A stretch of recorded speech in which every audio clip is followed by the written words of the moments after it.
जैसा कि आप लोग, मैं Krishnakant Upadhyay, general secretary of all India valuers association, आप सभी का स्वागत करता हूं।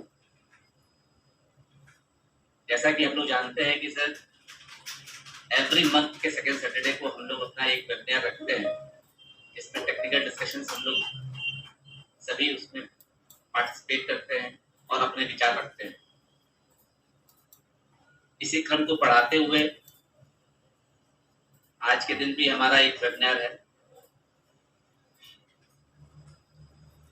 जिसमें हम लोग टेक्निकल डिस्कशंस करेंगे। हमारे स्पीकर्स भी हैं कुछ, और हमारे बीच बैंक ऑफ बड़ौदा के डीजीएम उपस्थित हैं। इनको बड़ा करो, इसका हम बड़ा करो। As a special chief guest मैं उनका भी स्वागत करता हूँ। इस क्रम को आगे बढ़ाते हुए मैं अपने प्रेसिडेंट श्री श्याम सुंदर दास जी से कहता हूँ कि सर एक वेलकम स्पीच प्रस्तुत करें। श्री श्याम सुंदर Das ji.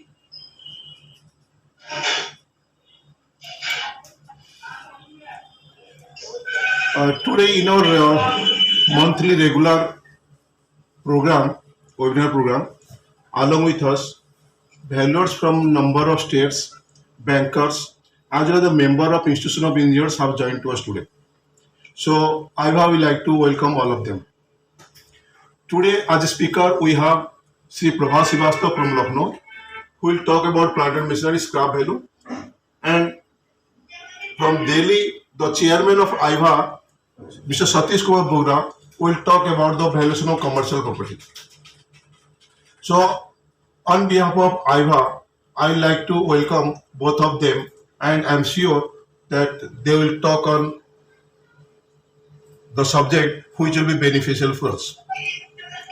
Actually, as far as scrap value, as far as valuation of plant and machinery concerned, this is a very typical job, and that to work out the value and scrap value of plant and machinery, it is also typical. So I am sure today not only the values of plant and machinery, but the value of land and building will also get benefited, and Prabhat will try to explain all of us. As far as commercial valuation of commercial property is concerned, there is no such definition of commercial. Now suppose, let for example, in one city, if the sale deed is for residential and approval of building have been done for residential, but the property is being used for commercial purpose. So, for a valuer, it is a difficult task to assess whether the value to be done on the basis of commercial purpose or the residential purpose. Because in case of NPA, it will during selling process, it will come under the residential, whereas the UG commercial. So this is also some typical chapter, typical task for a valuer. Valuer is a not god. This is the analysis, this is the practical experience who decides which should be commercial based method will apply or this is residential. So this topic will also be a very much interesting, and it will help all of us.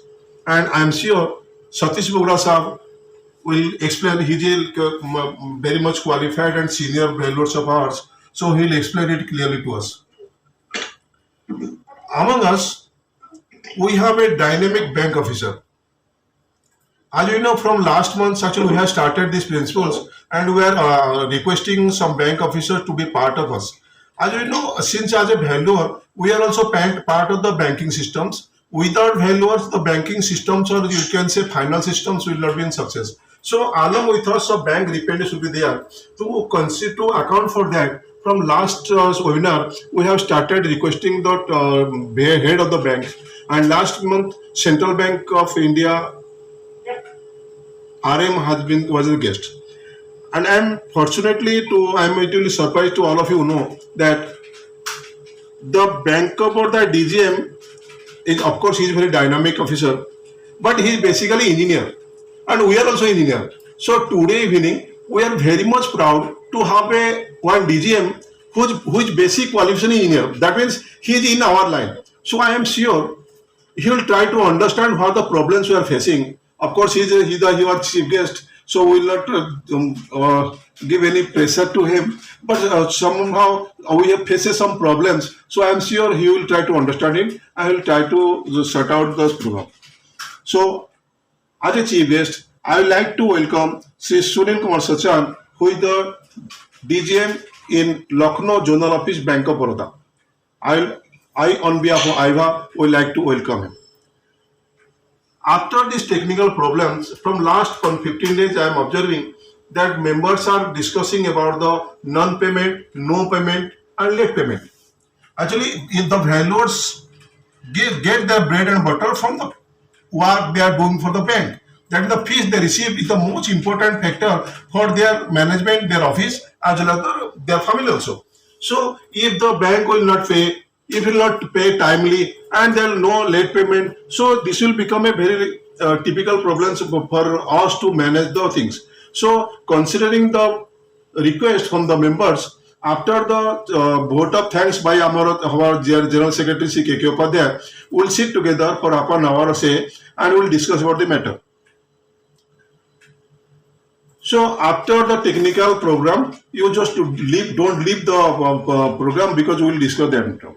Now, I like to request our General Secretary Sri K.K. Upadhyay to start the program and proceed the proceedings. Thank you. Welcome, Bandhu. Chief guest.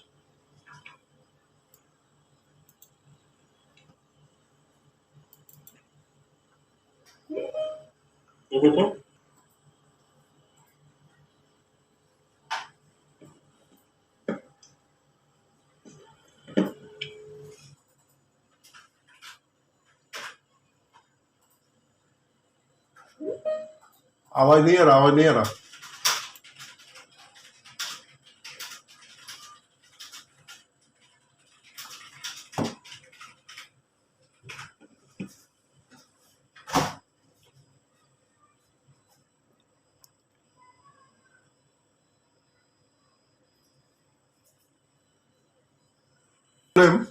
KK Upadhyay in line. So I'll on behalf of him, I would like to request Mr. Bhim Singh to introduce our chief guest. Yes, I welcome Sri Sunil Kumar Sachan ji for on behalf of AIB, and Sachan ji has completed electrical, and then he done then diploma in international banking, and then diploma in the wealth management, and then he is also certified associate of bankers. He had joined the Bank of Baroda as a directly recruited officer in 1990, and he worked in the various capacities in the part of country like our country, UP, Rajasthan, West Bengal, and he also worked in abroad, Kampala, Uganda. But he is working as a DGM in the Lucknow zone, the Lucknow zonal office. I welcome him on behalf of all India Backward Association. Continue, we are eager to listen you in case of this function. Please.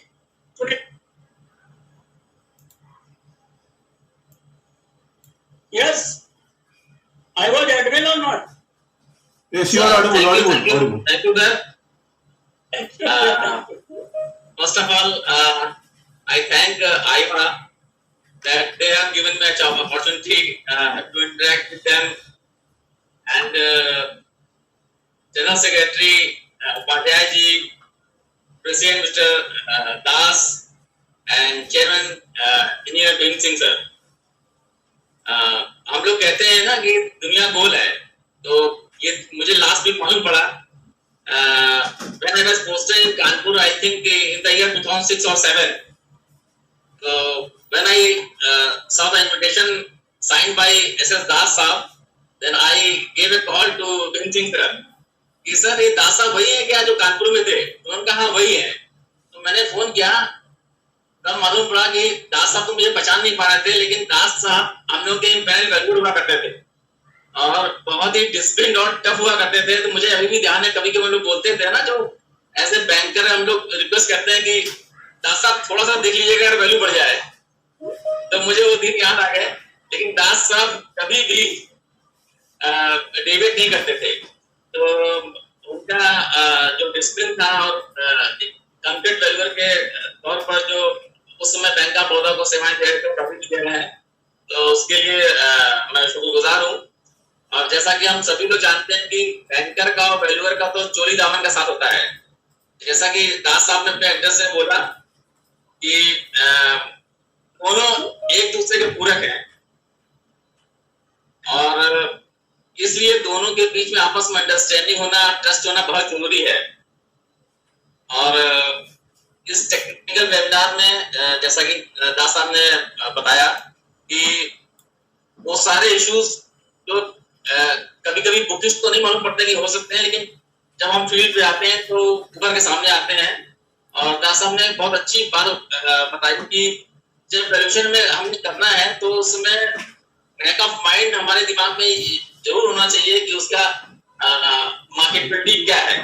In case of need, in case of trouble, जब हम उसको cell करने जाए तो कम से कम ऐसा कोई mismatch ना हो कि क्योंकि जब कोई अकाउंट एनपी होता है उसके बाद उसमें इन्वेस्टिगेशन होता है तो बहुत सारे उसके एसओपीज हैं तो रेगुलेटर बताता है या बैंक हायर बताता है, तो उसमें एक वैल्यूएशन में जरूर आता है कि कोई भी मॉर्गेज लोन होता है तो वो बिना वैल्यूएशन के तो होता नहीं है, तो वो पॉइंट आता है। तो दास ने बहुत अच्छा पॉइंट बताया वो।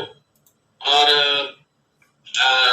ये भी अच्छा है कि मंथली आप लोग टेक्निकल वेबिनार करते रहते हैं तो उससे इंटरेक्शन होता है और कम्युनिकेशन गैप के चांसेस बहुत ही कम हो जाते हैं। और दोनों बैंकर हो या वेलवेयर है, ऑल स्टेक होल्डर्स उनके इश्यूज और जो निगोशिएशन के द्वारा या कम्युनिकेशन के द्वारा सॉर्ट आउट हो सकते हैं वो हो सकता है। और लैंड एंड बिल्डिंग हो या प्लांट एंड मशीनरी हो, वो हमें एक चीज देखना बहुत जरूरी है कि अगर सेम लैंड एंड बिल्डिंग या प्लांट एंड मशीनरी का कोई दूसरा वैल्यूअर अगर वैल्यूएशन करे तो डेविएशन एक परमिसिबल डेविएशन से ज्यादा नहीं होना चाहिए। तो इस तरह से मुझे उम्मीद है कि ये टेक्निकल वेबिनार सभी के लिए हेल्पफुल होगा। जैसा कि बोलते हैं कि वो learning is a continuous process and there is always room for improvement. तो मुझे उम्मीद है कि वो हम सबको बेनिफिट होगा। और बात करने से बात बनती है तो मुद्दे भी आएंगे, उसका सोल्यूशन भी आएगा, ये कंटिन्यूअस प्रोसेस है। तो एक बार मैं फिर से आप सभी का बहुत बहुत आभार व्यक्त करना चाहूंगा कि मुझे आपने चुनने का मौका दिया। और इसी के साथ मैं सबसे रिक्वेस्ट करूंगा कि आप लोग टेक्निकल वेबिनार को आगे बढ़ाएं। Thank you sir. मैं आपसे मिला हूं कानपुर में। सर, हम आईवा के तरफ से आपसे आभार व्यक्त करते हैं। आपने अपना बहुत कीमत समझ दिया हम लोगों को, और 15 साल बाद हम लोग से मुलाकात हो रही भीम सिंह के माध्यम से, तो भीम सिंह को भी हम थोड़ी धन्यवाद देते हैं कि 15 साल बाद ही आपसे मुलाकात दोबारा हुई। धन्यवाद। उम्मीद करते हैं कि आप हमारे साथ आखिर तक रहिए। 1 घंटे का टाइम है, उम्मीद है आखिर तक रहेंगे तो थोड़ी सी मतलब हमको आगे बढ़ने थोड़ा मनोबल पड़ेगा। Thank you sir. Now west Vivek Asthana, chairman institution of engineers, to say few words on this occasion. Engineer Vivek Asthana.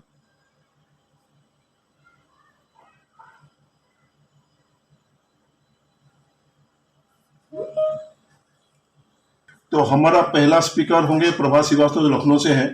उनका एक छोटी सी इंट्रोडक्शन हमारा एक भाई करेंगे, संजय चोपड़ा साहब, वो गाजियाबाद से है। संजय चोपड़ा साहब प्लीज हमारा प्रभात जी को इंट्रोडक्शन करवा दीजिए। Good evening, Das Saab, our president of the association, and Upadhyay ji, general secretary, other senior members of IVA, and the chief guest of today's webinar. It gives me immense pleasure to introduce Shri Prabhat Sharma ji. He is BE Mechanical, passed out from Bangalore in 1994, having experience of more than 25 years, and he is a planter machinery valuer under Section 34AB of the Beltec Act, and he is also a chartered engineer. So I introduced Prabhat. Please, Prabhat. Thank you, Sanjay ji. Thank you very much. मेरा topic just industrial वेपरेशन पे है। मैं Audible हूँ? हाँ है। Yes, sir, you are. एक plant fishery valuer के लिए एक डीपी फील्ड है scrap valuation industrial scrap network और इसमें जैसे रिफाइनरीज है अच्छा कहीं तुम्हारा ये भरत देखो उपाध्याय कट गया इधर से उपाध्याय तुम्हारा तो कोई स्क्रैप होके उसकी वैल्यूएशन करनी है और मेन पर्पस होता है quick reserve price for coating tender बात करो definition is scrap value is associated with the depreciation of assets or machinery and structure used in industrial unit. Scrap value is defined as the estimated value of the asset at the end of its useful life. Scrap value is also referred to as an asset salvage value or residual value. Here we are going to discuss the methodology to estimate fair value of industrial scrap. Methodology जो हमने use किया था तो value scrap initially requires to find out the material of the asset बना हुआ है MS का है कॉपर का है जिंक का है एसएस का है और स्ट्रक्चर जो by which it was manufactured और costed such as mild steel cast iron copper हो गया then find out its value उसकी value निकालते हैं the asset is structure when which further multiplied by the its density calculate the main weight यहाँ पे मायने रखता है कि इनके weight पे ही scrap value dispose होती है scrap dispose होता है then after it is to check the current value of scrap per ton or per kg from market the market में float होता है और गवर्नमेंट के पास भी कुछ अपने टेंडर्स होते हैं पुराने उनसे भी आइडिया होता है क्या scrap value चल रही होगी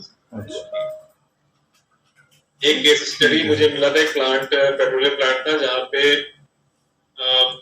पेट्रोलियम फिलिंग प्लांट हटा के गैस फिलिंग प्लांट आना था तो पूरा ही पूरा प्लांट डिस्पोज होना था उसका और पूरा scrap we got an opportunity to estimate fair value of petroleum oil filling unit for which the company had decided to replace the existing unit with CNG gas filling plant. The company had decided to dispose the component of the existing plant as a scrap. For the same, we have been engaged to calculate fair value to enable them to for fixed price for floating tender.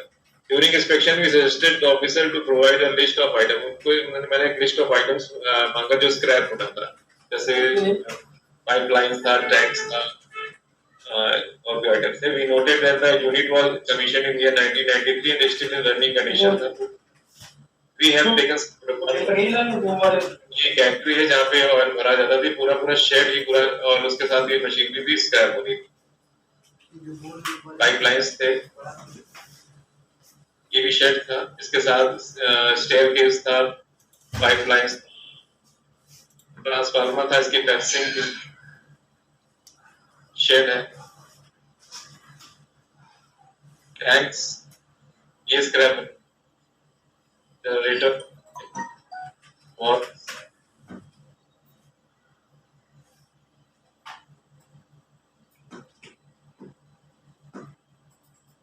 ये walls है catwalk है cables we measured each and every angles channels I section bars seats जो था वो हमने 3 दिन 4 दिन इसमें लगाए थे यहाँ पे पूरा एक्सरसाइज करने के लिए एक डाटा कलेक्ट किया after collection of data we tabulated and calculated the weight as below एक मैंने आइडिया दिया है कि इस तरह हम लोगों ने टेबुलेशन किया था स्टोरेज टैंक का तो हम कवर टैंक की कैपेसिटी स्टेप्स में जो लगे हुए थे बॉटम कवर आपको इंट्रोडक्शन करना भी है ये सारे टैंक कई टैंक्स थे तो इस तरह हमने कैलकुलेशन करके फाइनल वैल्यू निकाली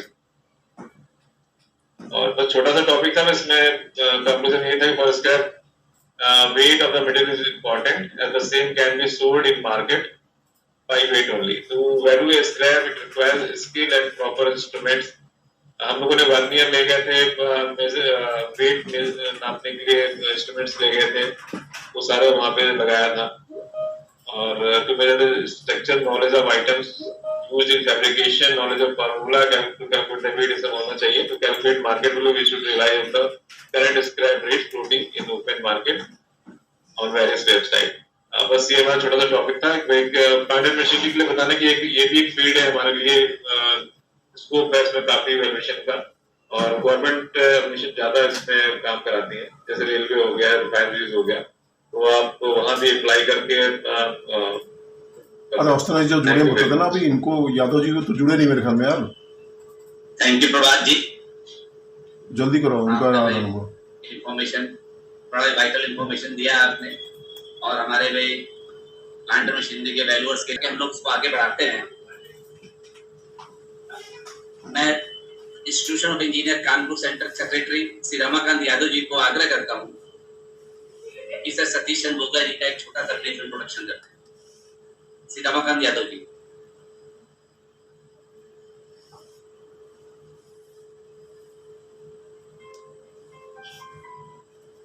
हाँ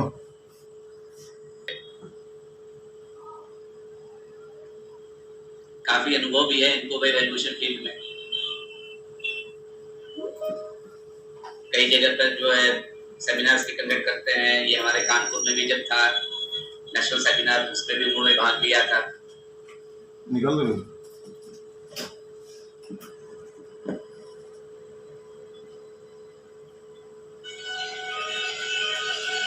रमाकांत जी हमें शायद ज्वाइन नहीं कर पाए हैं, ऐसा लग रहा है।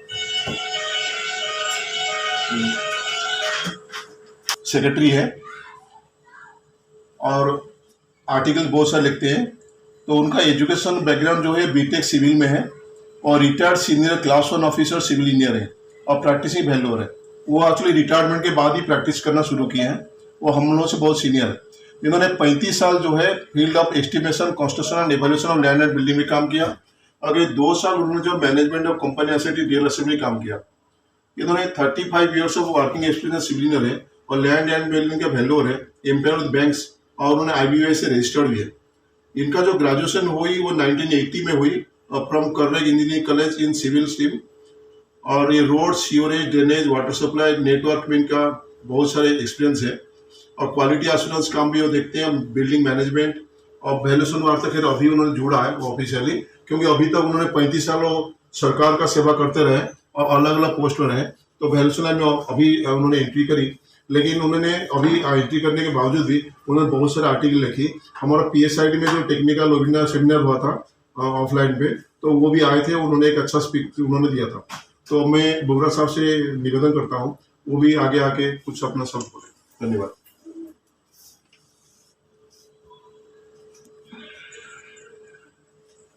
थैंक यू दाग साहब। अब मैं आग्रह करता हूँ सतीश चंद्र बोगला जी से अपना लेक्चर कर। सतीश चंद्र बोगला जी।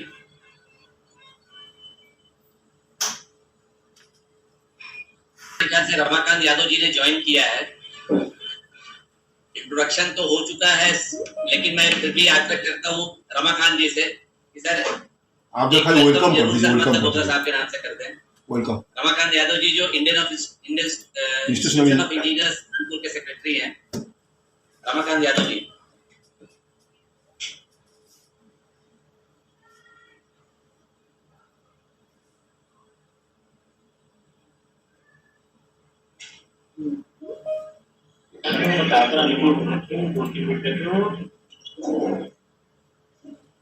हेलो हेलो, हाँ बोलिए Yadav ji. Good evening to all. Great for me to welcome all of you, particularly Saiba, Engineer S.S. Das, thank you for that, and other dignitaries present secondary this webinar. I also welcome all the participants to join this webinar. Thank you, sir.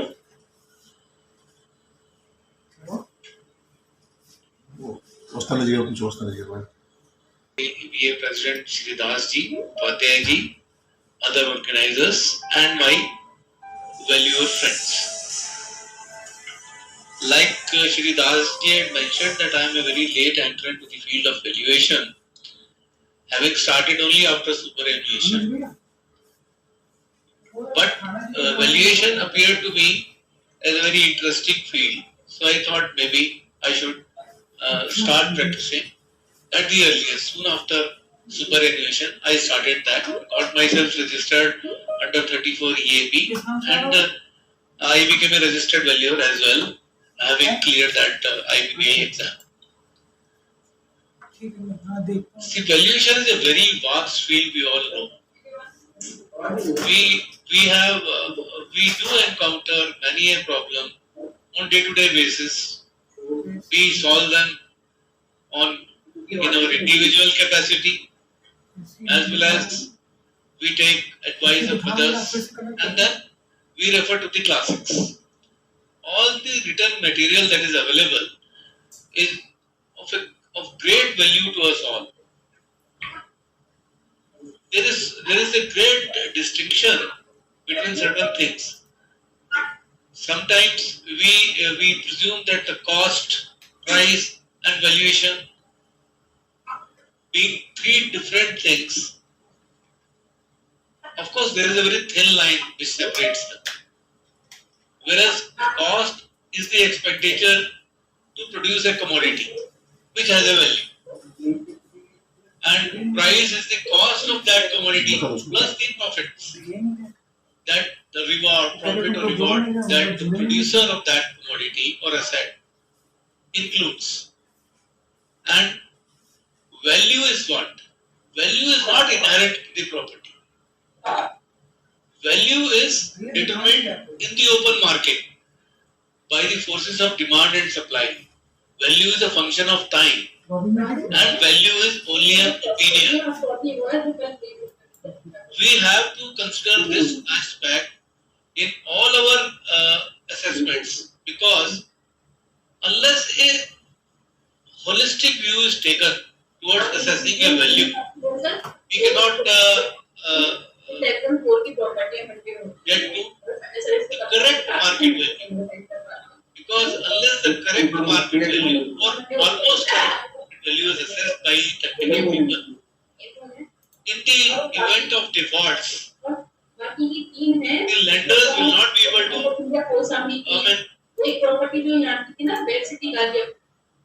they will not be able to draw back the money they have already given on loans.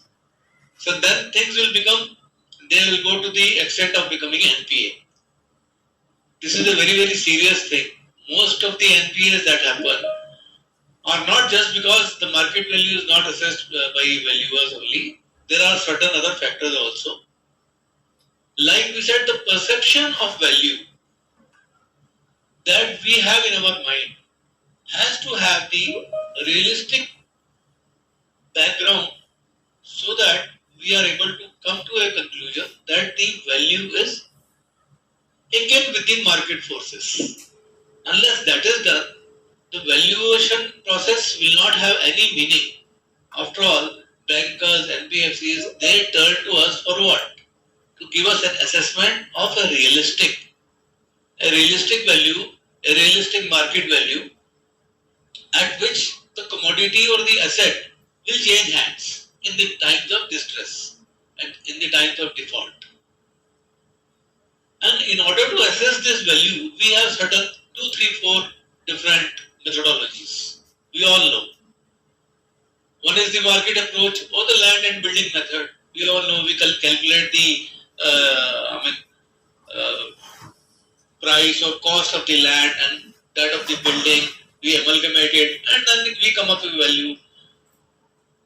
And another is rent capitalization, where there is a building, huge building, it's all on rent. Whatever the rent accrues, we capitalize it and come to the market value. And for all the commercial properties, where the major portion is the business that is being done in those premises, from those premises, which brings in profits. That can be the criteria for calculating the value. All the classics, even in international standards, now they are turning towards it. They have been doing it for quite some time, but we have only come across these things recently. Why we turn to the profit method? Why we cannot do it with land and building method? First of all, let me clarify what are the commercial properties. The commercial properties per se are the properties which can be classified where only commercial activities take place, businesses take place. For example, it can be a cinema house, it can be a guest house, it can be a museum, it can be a petrol pump, it can be a resort, and all that. Now here only purely the business activities are concerned. These business activities have to be per se evaluated in such a way that after capitalization of that we come to the market value. And this is a very fair assessment of the same, because why I say the land and value method here will not work is that suppose there is a Madame Tussauds museum somewhere. It has got a land, it has got a building. The same land, same building can be for another museum also. The amount of profit on the business this Madame Tussauds museum will bring will be entirely different from any other museum. You know, the entry ticket to this museum is sometimes 1,000 rupees, sometimes 1,500 rupees, and in London it is something like 100 pounds, sometimes 200 pounds. So there the moolah that gets attracted towards the museum is much more. And of course, building that museum was also a Herculean task, because they had to bring in celebrities, they had to bring in people who are very, very knowledgeable in the works of making those murtis or artifacts, which they call. So all that concerned, that cannot be, that museum, the value of that museum cannot be assessed by way of land and building, because it contains now two factors. One is tangible, the other is intangible. It has got a going concern value. That is why it is always better that while evaluating the properties, we should turn to these alternative methods. One of the aspects that I came across while doing the evaluation of a resort, which was abandoned during COVID times, kind of abandoned. Nobody could go there and nobody could run it. It had 350 rooms, strategically located. All the facilities were there. Everything was there when it was running. And the land and building by land and building method, the value of the property was assessed as something like 250 crores. They had calculated the land value, they had calculated the building, spa, all those this thing, and P&M this factor also, because there are so many plant and machinery things that go into making spas, other things, theaters, whatever. But when the concern was not ongoing, it had come to a standstill. It was very difficult to evaluate, because it is not making any money. It is not creating any business. It's not making any profits. The guy had told, he contacted me, see, you're a senior person, please do it. We have got a value, we want an alternative opinion. So I said, please excuse me, I will not be able to conduct the valuation, because at present, the balance sheet shows nil profit. It's only expenditure of some maintenance that you are doing, some sweepers, some technicians you are employing. Everything is in the minus. It is not the correct time to value it. And land and building method cannot be deployed here. I excused myself, and the person went ahead and submitted the report to the bank. Now the bank, which had advanced the money, which had of course become NPA by then, because there was no recovery from there. Now the case went into doldrums. Some inquiry was initiated, and after that I got dissociated, so I don't know many details. The property was in Kerala. So such situations have to be avoided, and for making valuations of commercial properties, it is always better that we should conduct a small exercise to get to the knowledge whether the property at present is profitable or not, so that we can come to this thing. Another thing that comes to mind is that it is very easy to do it by comparison method. Most commercial properties, because you can compare, there are 2 cinemas, 2 auditoria, 2 resorts, you can compare them. ये इतने में बिका था तो ये इतने में होगा, ये इतने में होगा, ये 2 साल पहले था, ये आज था. You can make comparison, then you can apply land and building, and you can come to some conclusion. But here, sometimes the situation arises, there is only just one cinema hall in the entire city, entire town. How will you compare it with? That is the standalone properties. There is only one resort, one 5-star hotel. How will you evaluate it? Because evaluation of a hotel will have to, be exercised by occupancy factor and other factors as well. So that is why all the scriptures, all the classics now say that such properties should be evaluated by use of profit method or profit capitalization method. So I will share a little bit.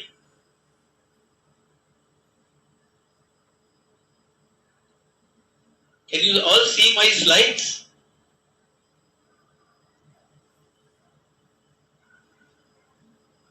No, sir. No, sir.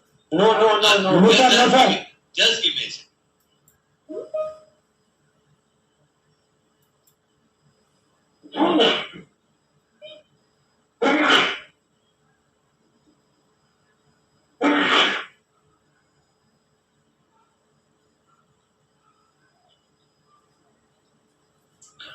Now can you all see it? Yes. So here the profit method contemplates in assessment of the major value component, which is driven by the profitability of the businesses that are housed in the property or building and not the land and building components themselves per se.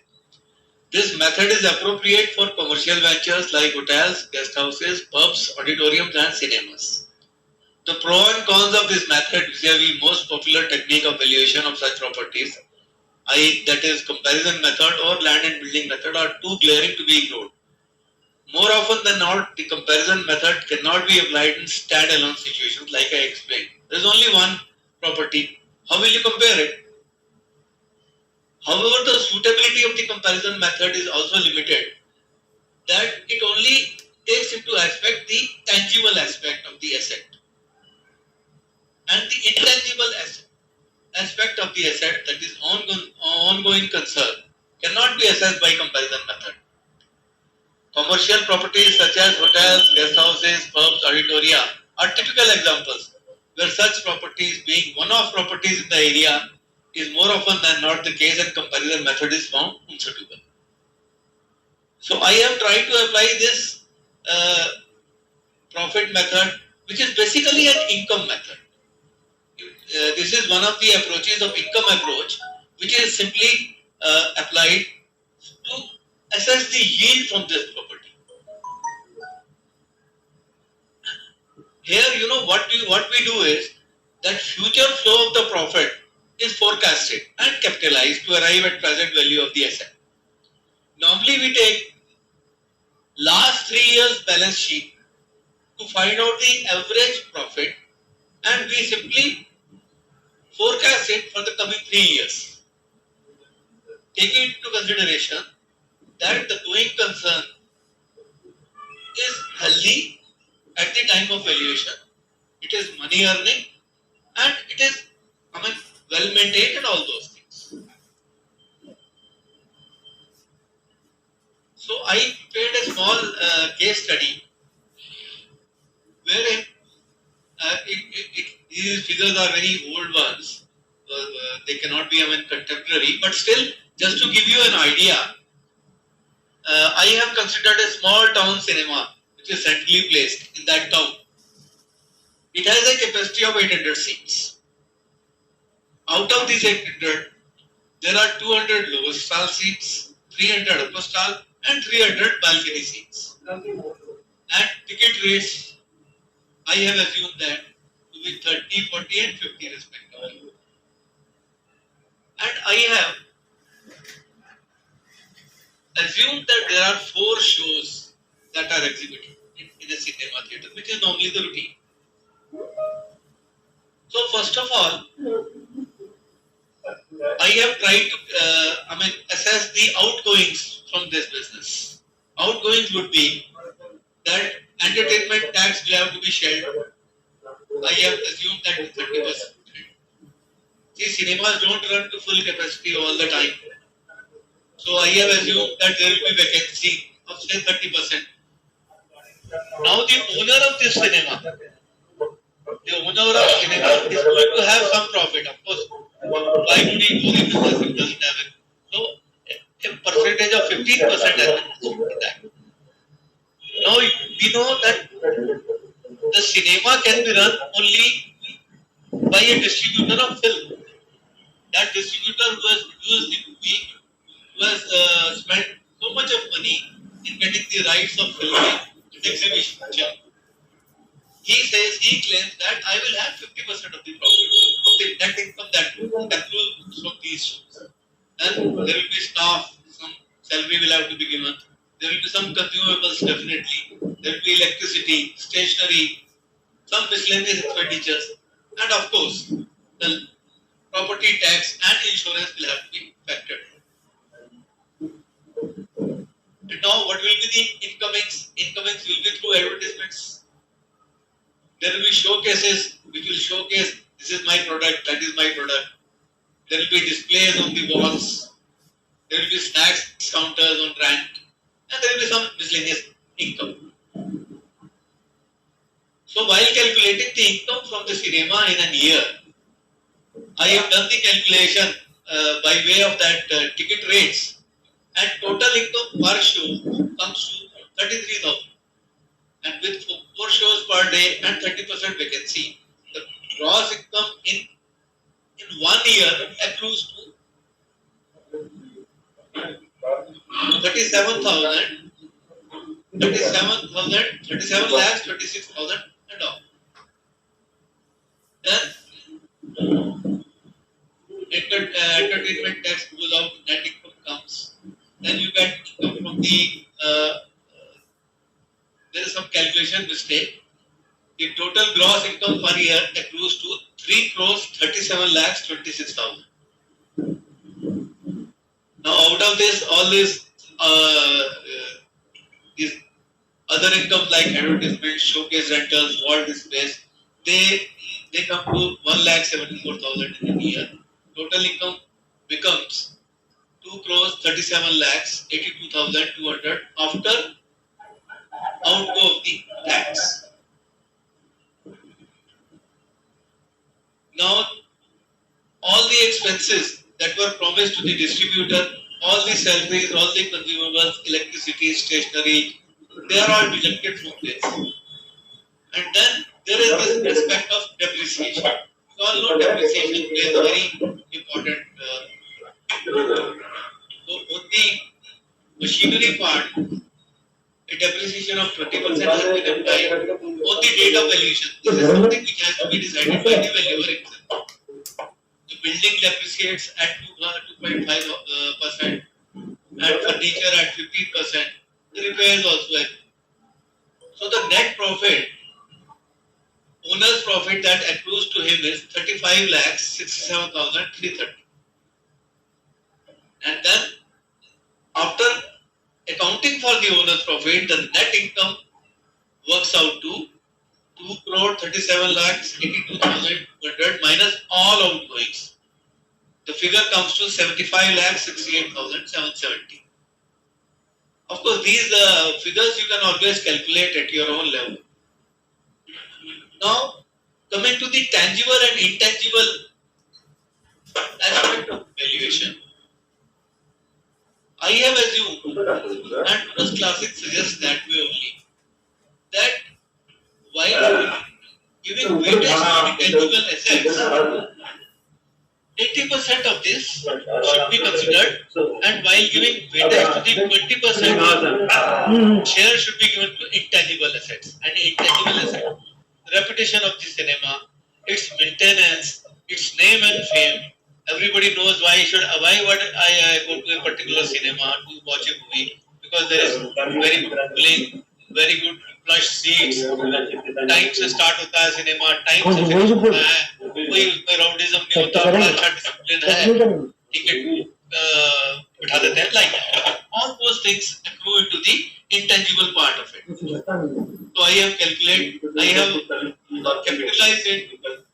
Tangible part, I have capitalized my 12%, and intangible aspect, I have done it to 50%. Value of the cinema hall by way of tangible and intangible and capitalization rate, it accrues to 6 crores 5,50,160. That way, it is very easy to come to this value, and considering all the constraints that we have, I feel this is a very, realistic way of making this valuation on that date. Of course, क्या हुआ? the capitalization has to be आपसे mic बंद है? very in different circumstances. The capitalization बड़ा rate तो आज तो has शुरू to माइक be बंद है taken ना? आज तो realistically. श्रीवास्तव We माइक have to study ये classics. We have to study तो Srivastava different cases to get to this knowledge. हाँ So this way Bande, the bande. valuation comes very handy, and you will see that if you do the valuation with land and building method, maybe the value might be say 50 lakhs more or 50 lakhs less, but that will not give you a total confidence that whatever you have calculated is realistic. Here you can stand before any this thing that this is the approach, this is internationally accepted approach, and I have applied this, and these are the various factors that I have considered for coming to this value. That way, the risk of becoming the asset into NPAs and all will be reduced considerably. I hope I have made myself DP कस्ताना a जुड़े little bit clear, because DP value कस्ताना जुड़े is इसके बाद in the valuer's mind and in his perception. It is not just the physical aspect of it. You have to apply your common sense to arrive to that value, and so that the bankers or NBFCs, they get confidence that whatever money is being advanced is recoverable. That is the main motto of all exercises that we do. Thank you very much. I hope I have spoken my truth. Thank you sir, very vital information आपने जो share किया, और उस्ताद जी कहना तैयार रहे काफी इसके help बाद है वो हम बोलेंगे लोग के जो है नॉर्मल प्रैक्टिस में भी जो है नहीं जुड़ गए अभी जुड़ आम गए तौर पे हम लोग नहीं सही जुड़ा इनकम मैं अप्रोच से उनको रेजोल्यूशन फोन नहीं करते नहीं लगा है। बता हमारे साथ विवेक अस्थाना जी जुड़ गए हैं, जो इंस्टीट्यूशन ऑफ इंजीनियर्स कानपुर के विवेक अस्थाना जी से आग्रह करता हूँ कि वो तो एक कुछ शब्द हमारे इस प्रोग्राम के बारे में और जो है एसोसिएशन के बारे में भी कहें। विवेक अस्थाना जी।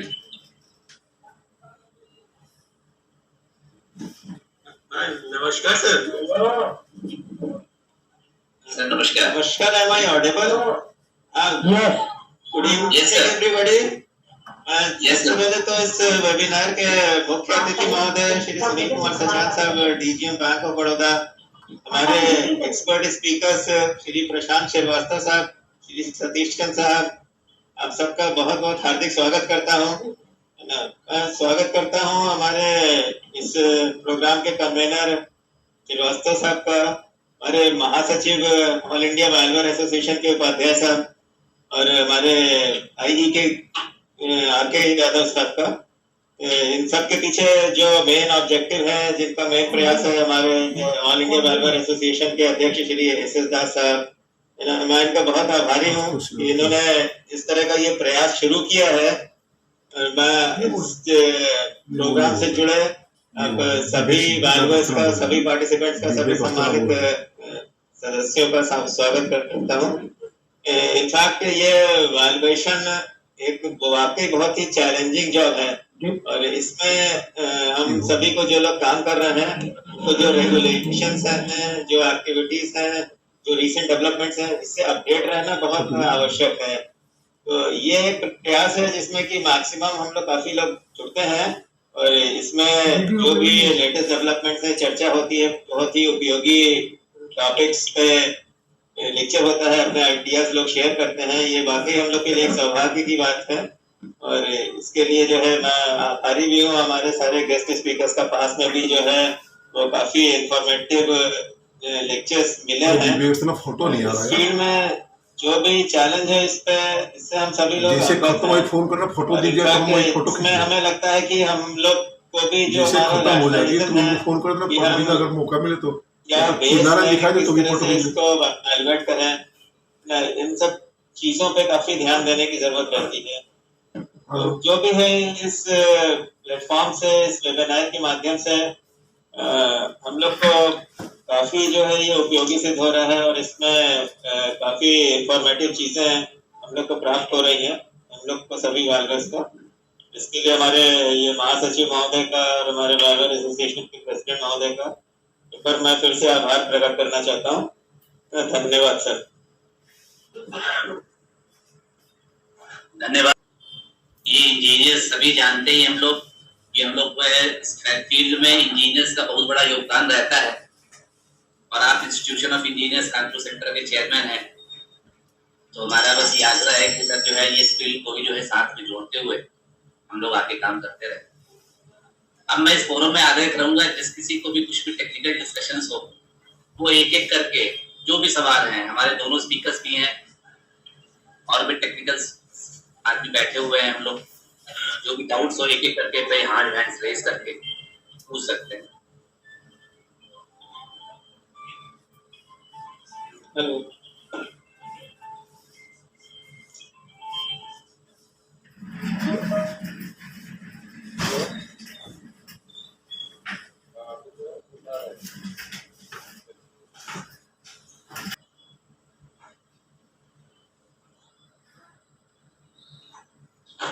आपने कहा कि सर जो है इनकम अप्रोच की वैल्यूएशंस होती हैं जी, यहाँ तक हमने भी सर देखे हैं कि मतलब कि जो मेजर वैल्यूएशंस हम लोगों की सर आज के डेट पर बैंकर्स के लिए होती है।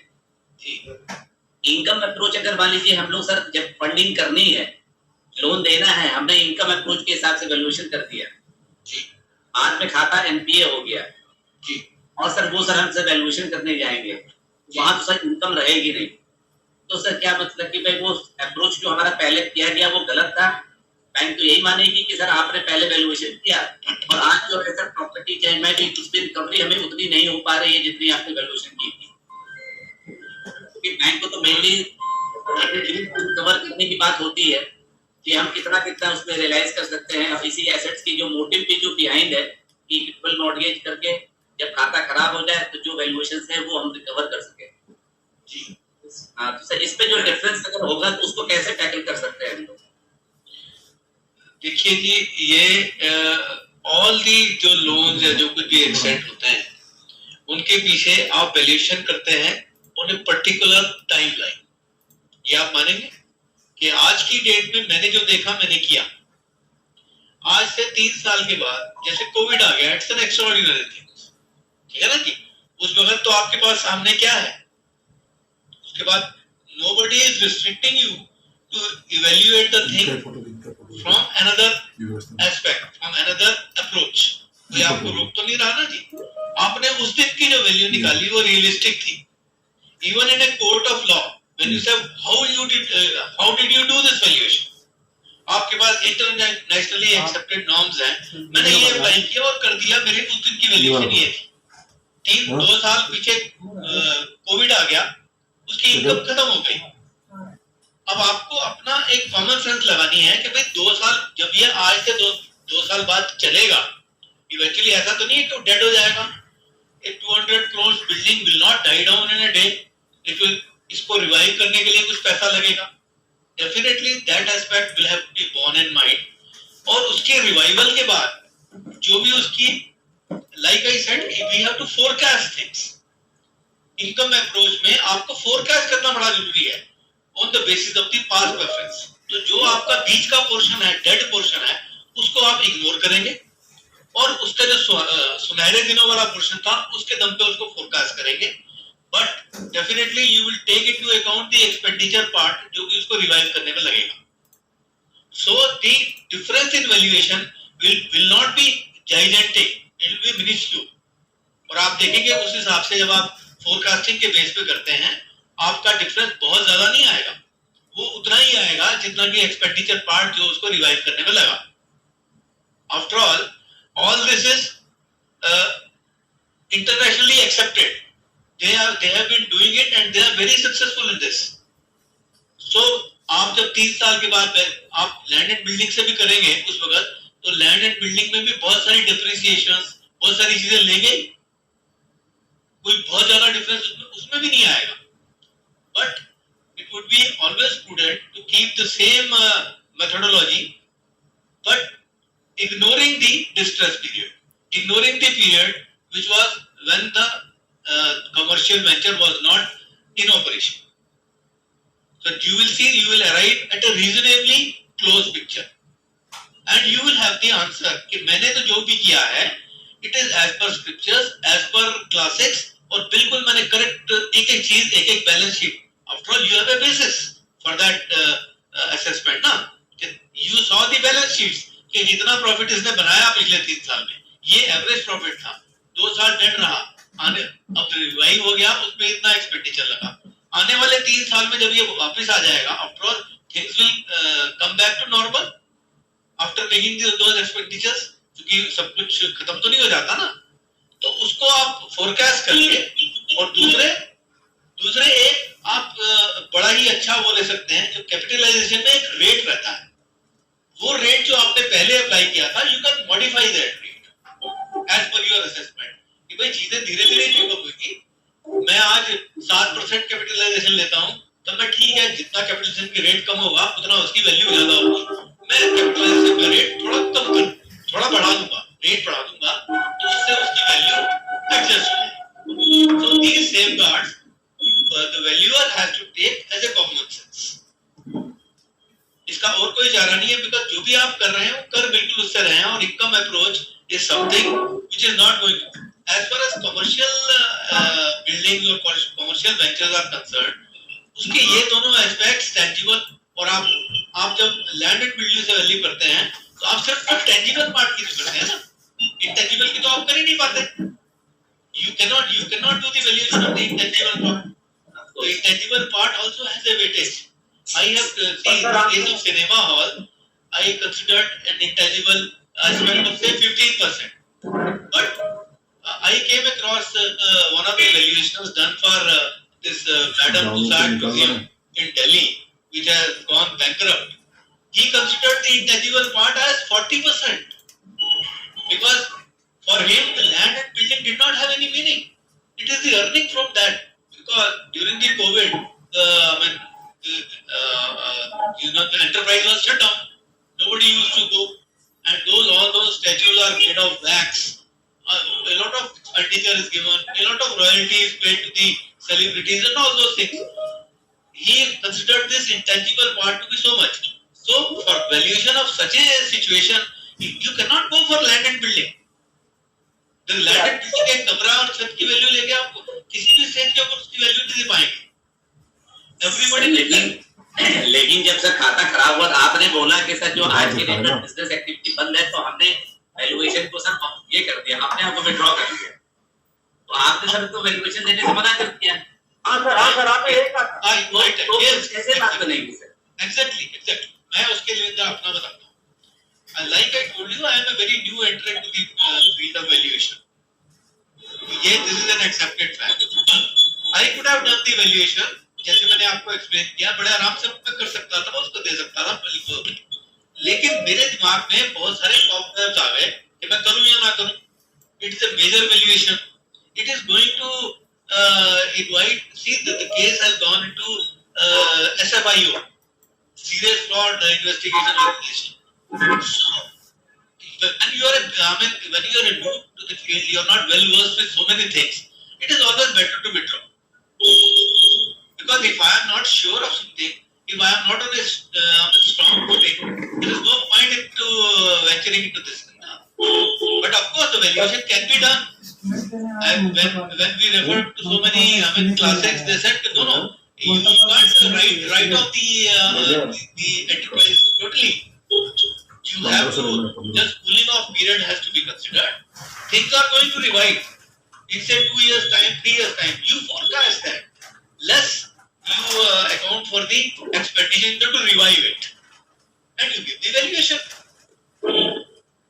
Sir, what I believe, but based on the purpose of valuation, yes, we have to decide the approach of valuation also.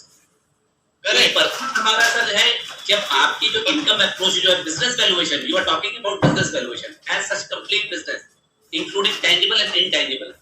तो ये वैल्यूएशन मेथड सर जहां तक मैं अप्रोच करता हूं कि सर जब ये पूरी कंपनी टेक ओवर होती है, एक कंपनी दूसरी कंपनी को खरीदती है, तब जो है सर उस वैल्यूएशन पे काम हो जाता है.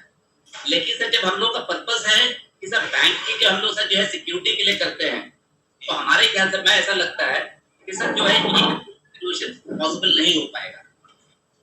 नहीं सर, आप मुझे एक बात बताइए, मैं I would like to commit to it. आप एक बैंक आपको एक बिल्डिंग दे देता है which is totally rented out, आप उसकी वैल्यूएशन कैसे करेंगे? आप उसकी वैल्यूएशन कर ही नहीं सकते लैंडेड बिल्डिंग से, क्योंकि हो सकता है कि उसके अंदर 50% किराएदार जो है वो रेंट कंट्रोल एक्ट के अंदर आते हो, जिनको आप निकाल ही नहीं पाएंगे. सर तो हम लोग लैंड की चार्जेस जो है उसी हिसाब से डिसाइड करते हैं कि अगर यहाँ पर से जो रेंट कंट्रोल एक्ट के अंतर्गत तो बेसिकली हम लोग ये देखें कि सर जहाँ पर हम लोग रेंट कैपिटलाइजेशन करते हैं, it is also income approach. मतलब कि मैं जा रहा हूँ, लेकिन रेंट कैपिटलाइजेशन में सर tangible tangible solution नहीं होती है, कमर्शियल वेंचर्स में होती है, रेजिडेंशियल में तो हो भी नहीं सकती ना जी. तो उससे क्या होता है कि हम लोग सर जो है रेंट को जितनी रेंट रिसीव हो रही है, अगर रेंट कंट्रोल एक्ट के अंतर्गत अगर कोई प्रॉपर्टी है तो बट नेचुरल है कि सर वो सेलिब्रिटी उसकी नहीं रहेगी, तो you can not regulate. Yes, तो can you advise the bank on that basis के इनको इतना लोन दे दिया जाए? तो हम लोग क्या करते हैं सर, बैंकर्स को तो ये पहले ही बताते हैं कि sir this property is under rent control. Banks को वो प्रॉपर्टी मॉर्गेज करनी ही नहीं चाहिए. व्हाट आई बिलीव, अगर डीजीएम साहब अगर हैं तो मतलब वो सुन रहे होंगे हम लोगों की बातें. कोई रेंट कंट्रोल अंडर सभी काफी बैंकों के जो है फॉर्मेट्स भी आप देखेंगे बड़े और एलैबोरेट होते हैं, इसमें ये कहते हैं कि सर जो है whether the property is under rent control और नॉट, और हम लोग उसपे जो है सर्टिफाई करके देते हैं कि sir yes whether it is yes और नो. तो जहां तक जो अपना बिलीव है, सभी भाइयों से हमारा आग्रह भी रहता है कि अगर जो कोई प्रॉपर्टी अगर रेंट कंट्रोल एक्ट में रहती है तो उससे हम लोग एक्सकाउंट कर सकते हैं वैल्यूएशन देने में, या हम लोग मना कर सकते हैं बोले बैंकर्स के लिए. लेकिन हाँ, उसकी वैल्यूएशन पॉसिबल है अगर वो खुद वो प्रॉपर्टी को बेच रहा है किसी दूसरे थर्ड पर्सन को देने के लिए, तो वी कैन डू इट. जो हमारा अप्रोच मेथड यूज करना होगा वो हम लोग कर सकते हैं. तो जो बैंकर्स का जो प्रोसेस होता है सर, इनकम अप्रोच जहां तक हमने देखा वो काम नहीं कर पाता है. इनकम अप्रोच मेथड बैंकर्स जो है मतलब कि मोर और लेस जो है सर, क्योंकि जब खाता खराब हो जाता है तो उसके पास कोई इनकम नहीं रहती है. आज हम एनसीआईटी में अगर हमारे पास कोई केस अगर आता है तो इट मींस दैट कि भाई वहां पर तो कोई एक्टिविटी नहीं हो रही है मोर और लेस जहां तक है.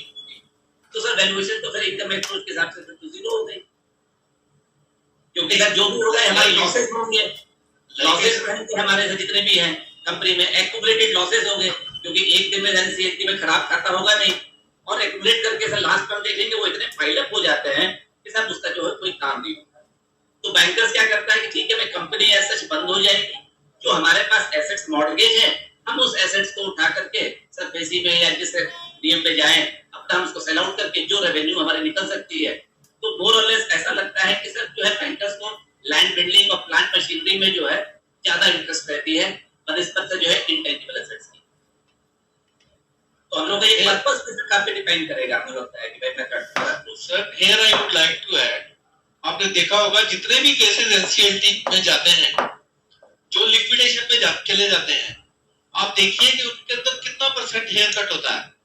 The haircut is as high as 90%।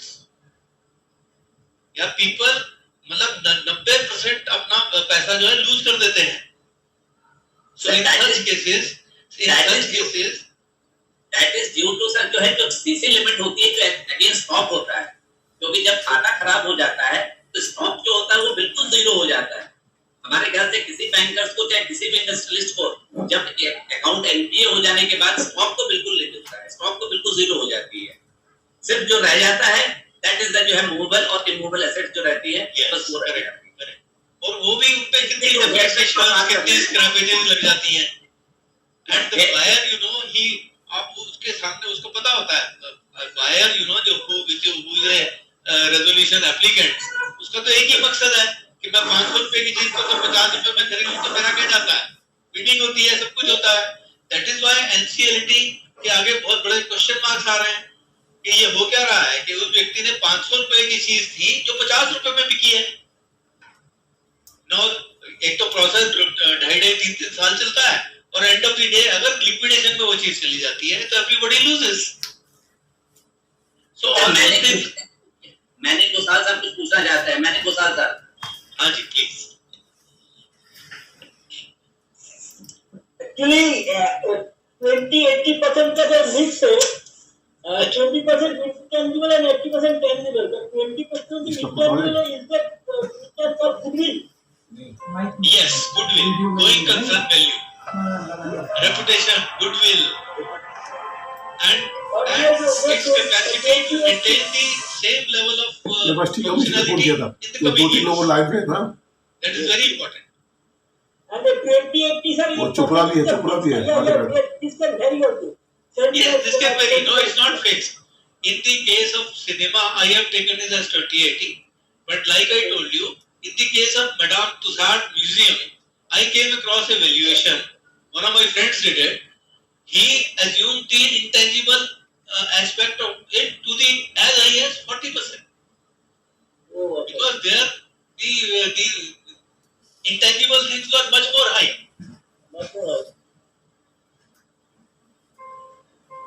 So that is the common, but normally it is 20-80 is the norm. Normally they take it, but from case to case it differs, and we have to take a pragmatic decision.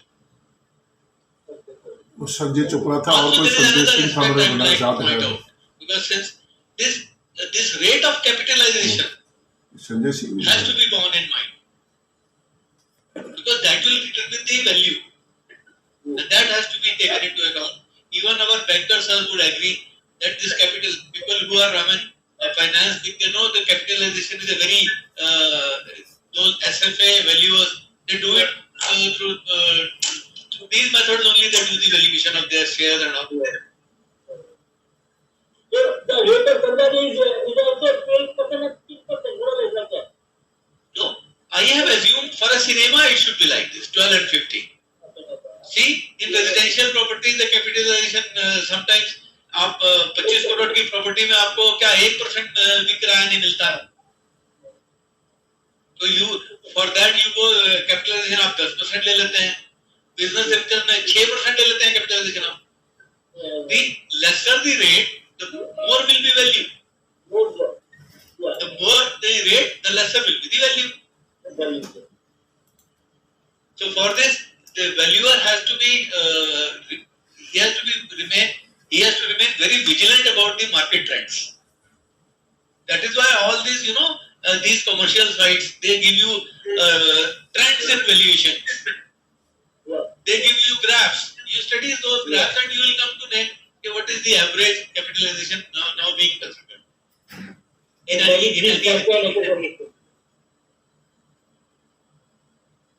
Sanjay Chopra साहब, Sanjay Chopra ji, Namaskar, Bogra Saab. I am Sanjay Chopra. I am a plant and machinery valuer at Ghaziabad. नमस्कार sir. Sir मेरा question आपसे ये है कि जो income approach method है sir, it has so many assumptions and as you said that we are giving a value on a date, but susceptibility of that particular enterprise or a business getting into NPAs and doubtful account and then recovering would be a greater challenge to the banker, isn't it, sir? Definitely, I agree with you.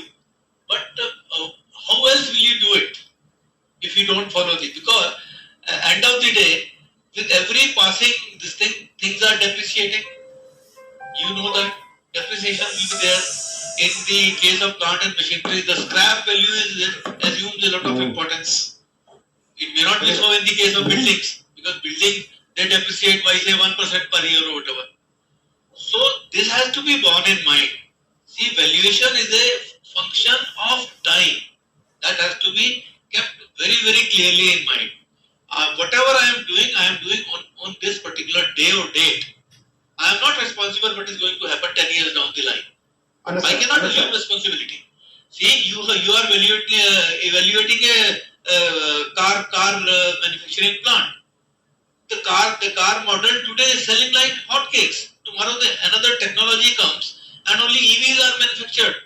This particular thing will go into doldrums. So as on date, will you not value it? Technology options would be always be there, sir. But my submission is that if you are following an income approach, it might land up in zero value. But if you are talking about plant and machinery or any other asset, it will at least fetch you some scrap value, sir. Yes, scrap value will always be there.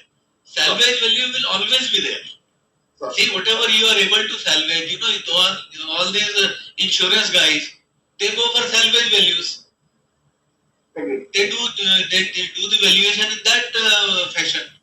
Right. So all these things, see, what I have learned from whatever classics and whatever discussions I have had with people, because these methodologies are given by CBRSTA. Also, they say no, this is the methodology to be followed in such a sense. It is internationally being recognized. So we always have to think. आपकी बात बिल्कुल ठीक है. आपको उस दिन जो बिल्कुल सही जो मेथोडोलॉजी लगती है आप उसको अडॉप्ट करिए. कोई उसमें वो नहीं है. Nobody is going to question you. So as long as you are able to provide answers. कल को कोई आपसे अगर सवाल पूछता है तो आपके पास उसका जवाब होना चाहिए कि मैंने ये क्यों किया और इस डेट पे किया. Thank you, Bhogat. So, Padyaji, my second question is to Prabhatji and to the fellow plant and machinery valuers. Prabhatji, a nice presentation from your side. I would suggest, like most of the times, we as a plant and machinery valuer are stuck up or being given assignment of doing the valuation of scrap item, which happens to be auxiliary items. I am talking about like the DG sets of various capacities of the various this thing diesel or ID utilization as a fuel, plus compressors or the you can say AC or DC motors, induction motors. So can we have something concrete or in the form, if somebody, some of our fellow valuers, plant and machinery valuers have a structure of this sort, would help each one of us. Maybe machineries में तो 5% scrap value या उसके absolute जो condition पे depend करती है, उसमें तो वेट वाइज दी जा सकते हैं बहुत ज्यादा. प्रभाजी मैं बात करता हूँ सर, मैं डीजी सेट की बात करता हूँ सर. एक 63 केवीए का या 250 केवीए का डीजी सेट है, तो नेचुरली सर यदि वो ऑब्सोल्यूट हो चुका है, it is not performing, unit is close from years, तो नेचुरली जो इंजन पार्ट है और जो अल्टरनेटिव पार्ट है which will fetch a better value, क्योंकि कॉपर है और उसपे यदि हमारे पास कुछ ऐसा वर्कआउट हो तो हम एक बेटर वैल्यू ऑफर कर सकते हैं, which will definitely fetch more than 5% of the value. This is my submission, Prabhat. Upadhyay ji शायद एग्री होंगे मेरे से.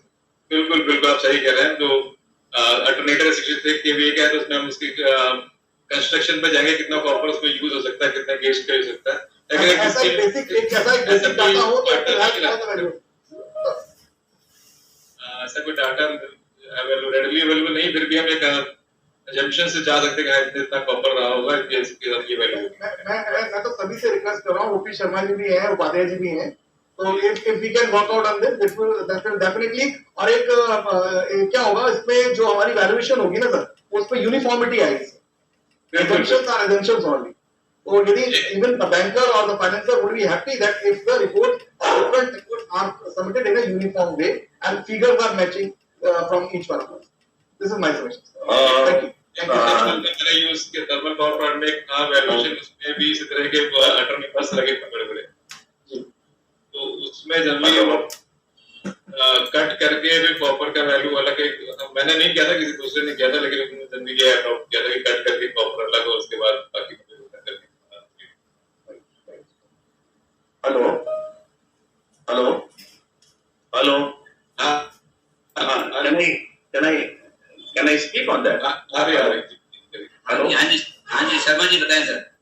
Can I speak on that? See straightforward a formula cannot be worked out, as Mr. Prabhat has already told that the rate of copper varies, the rate of cast iron varies, the rate of this thing. So if this thing and it is not in the same ratio. The copper is has increased by 1.5 times, and this has increased by 1.1 times. That cannot be done. But what we have to do, if the machine is running like one said, DG said, the DG set is running in the system, and it is obsolete. What is there available or not? Hello, hello, hello, hello. I think बताएं sir, you are audible, sir. बताएं. we need detailed presentation on that. I can present next time on this subject. I can present a detailed study of that. Thank you very much. Thank you. Kindly do join. I'll be doing it. Okay. बिल्कुल sir, धन्यवाद। Okay, sir. घटे बड़ा जो भी हो, main क्या percent लिया है, क्योंकि अपना आगे वाला प्लॉट इतना छोटा जरा सा रखा, तो पहले इतना ज्यादा रेट लिए हुए थे मार्केट का, क्योंकि लिमिट 3 होनी थी, आपका केस था।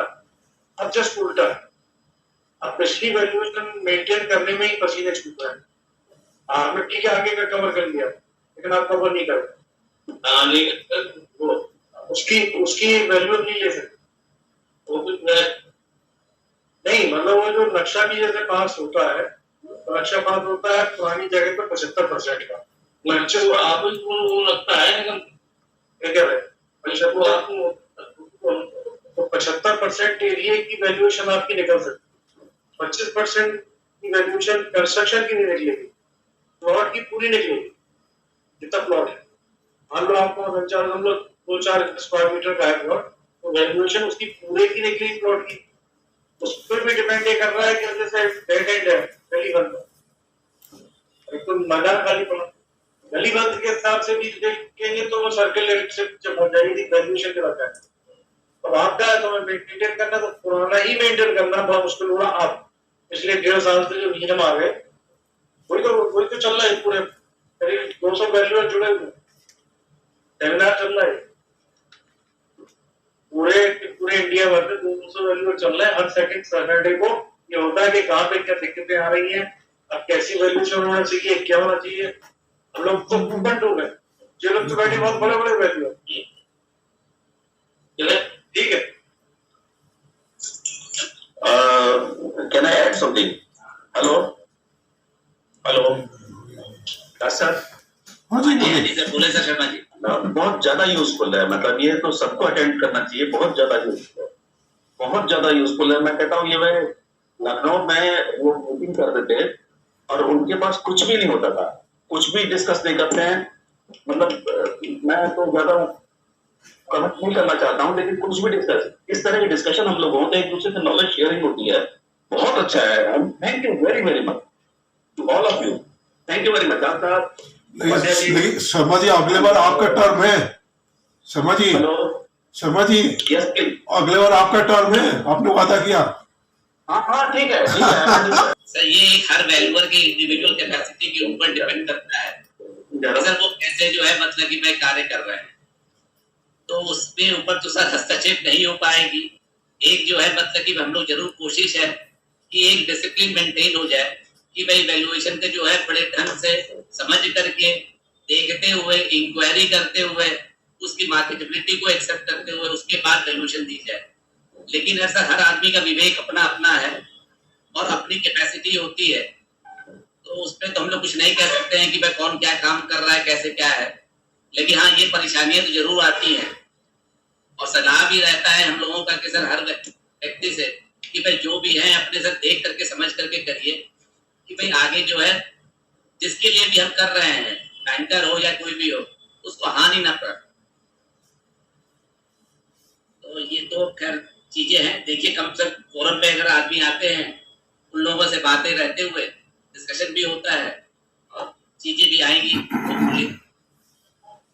और संजय चोपड़ा जी सर, आपका बिल्कुल सुझाव बिल्कुल सही है कि सर हम लोगों को जो है एक प्लांट मशीनरी, एक बार हमारे विनीत साहब जी जो है जो मेरठ के हैं, उन्होंने भी सुझाव दिया था कि प्लांट मशीनरी का एक सर बैठ करके किसी चीज के ऊपर, क्योंकि हर व्यक्ति सर कुछ ना कुछ फील्ड्स में एक्सपर्ट होता है और सारे फील्ड का एक्सपर्ट नहीं होता है। तो सर एक साथ बन करके सर हम लोग जो है ग्रुप बना करके उसके ऊपर, क्योंकि आइटम वाइज सारी चीजें होती हैं, तो उसके ऊपर हम लोग एक साथ बना सकते हैं। जैसे ओपी शर्मा जी ने बोला है कि सर अगले बार में जो है वो कुछ प्रेजेंटेशन करेंगे जिसमें हो सकता है कि लोगों को काफी मात्रा मिलेगी। और अगर होगा तो हम लोग सब बीच में एक बार बैठ करके भी है आपके सुझाव के ऊपर बिल्कुल कार्य होगा, जिससे हम लोग वाले वैल्यूअर्स को फायदा मिलेगा। Right sir, thank you Patel, thank you Das. और सर कोई प्रश्न कुछ पूछना चाहते हो? कि सर 2007 में सर बैंक ऑफ बड़ौदा ने सर जो है एक सर फीस स्ट्रक्चर बनाया था वैल्यूअर्स के लिए। सर वो 2007 से लेकर के आज हम लोग सर 2022 में हैं। सर इतने सालों के बाद सर कोई इंक्रीज नहीं है। और सर जहां तक हमें लगता है कि सर जो भी व्यक्ति जिसकी सैलरी भी होगी सर 2007 में, आज के दिन पर सर कम से कम 3 गुनी तो हो ही गई होगी। आपकी बात बिल्कुल जायज है और मैं इसका पता करूंगा। और आप लोग भी जो है ना, आप लोग भी जब किसी से मुलाकात हो तो अपनी बात कहते रहे। नहीं बिल्कुल सर, हम लोग सर इसमें प्रयास करते हैं सर। इसलिए तो मैंने देखा कि सर आप सर उपस्थित हो तो सर सबसे पहले सर आपके ऊपर एक गुजारिश लगाए हैं। पूरा सेशन इतना रोचक था कि मैं अपने आप को अलग कर ही नहीं सका।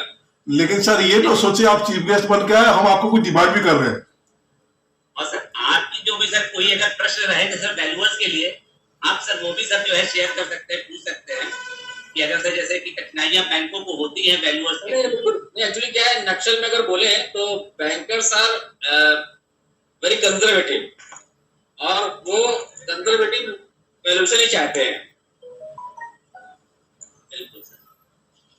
और हम जब वैल्यूएशन करते हैं तो चाहे बैंकर की दृष्टि से हो या वैल्यूअर की दृष्टि से हो, तो बैकअप माइंड में एक्चुअली क्या है, वो सिक्योरिटी कवरेज है, तो उसकी जरूरत तभी पड़ती है जब मुसीबत होती है, तो हमें वो भी देखना पड़ेगा। जैसे हम लोग एलईडी यूज करते हैं, बल्ब यूज करते हैं, लेकिन कभी कभी यूपीएस खत्म हो जाता है तो कैंडल भी रखते हैं ना, या इमरजेंसी लाइट रखते हैं, इस तरह से है वो। तो वो तो स्टेपनी है। बाइक चल रही कोई दिक्कत नहीं है, स्कूटर चल रहा कोई दिक्कत नहीं है, गाड़ी जब पंचर हो तभी स्टेपनी में हवा होना बहुत जरूरी है। अभी संजय सिंह बनारस से कुछ बोलने वाला है, उसका पहले मैं सर एक चीज मैं आपसे जरा बता दूं। अभी संजय सिंह बनारस से आ रहे हैं, तो सर ये कि जो आजकल बैंक वैल्यूएशन काम कर रहे हैं, उसमें क्या हो रहा है, जैसे अपने शहर का वैल्यूअर से काम न करवा के वो बाहर का शहर का वैल्यूअर को बुला काम करे, ये थोड़ी सी एथिक्स के खिलाफ हो रहा। अगर कोई 200 किलोमीटर दूर से आपको सुबह देखा, शाम को रेडी मतलब रिपोर्ट तैयार है, वो करना कहीं ना कहीं थोड़ी सी एथिक्स के खिलाफ होती है। और बैंक इस नजर से देखें कि हम लोकल वैल्यूअर काम न देके हम 200 किलोमीटर दूर से वैल्यूअर क्यों बुला रहे हैं।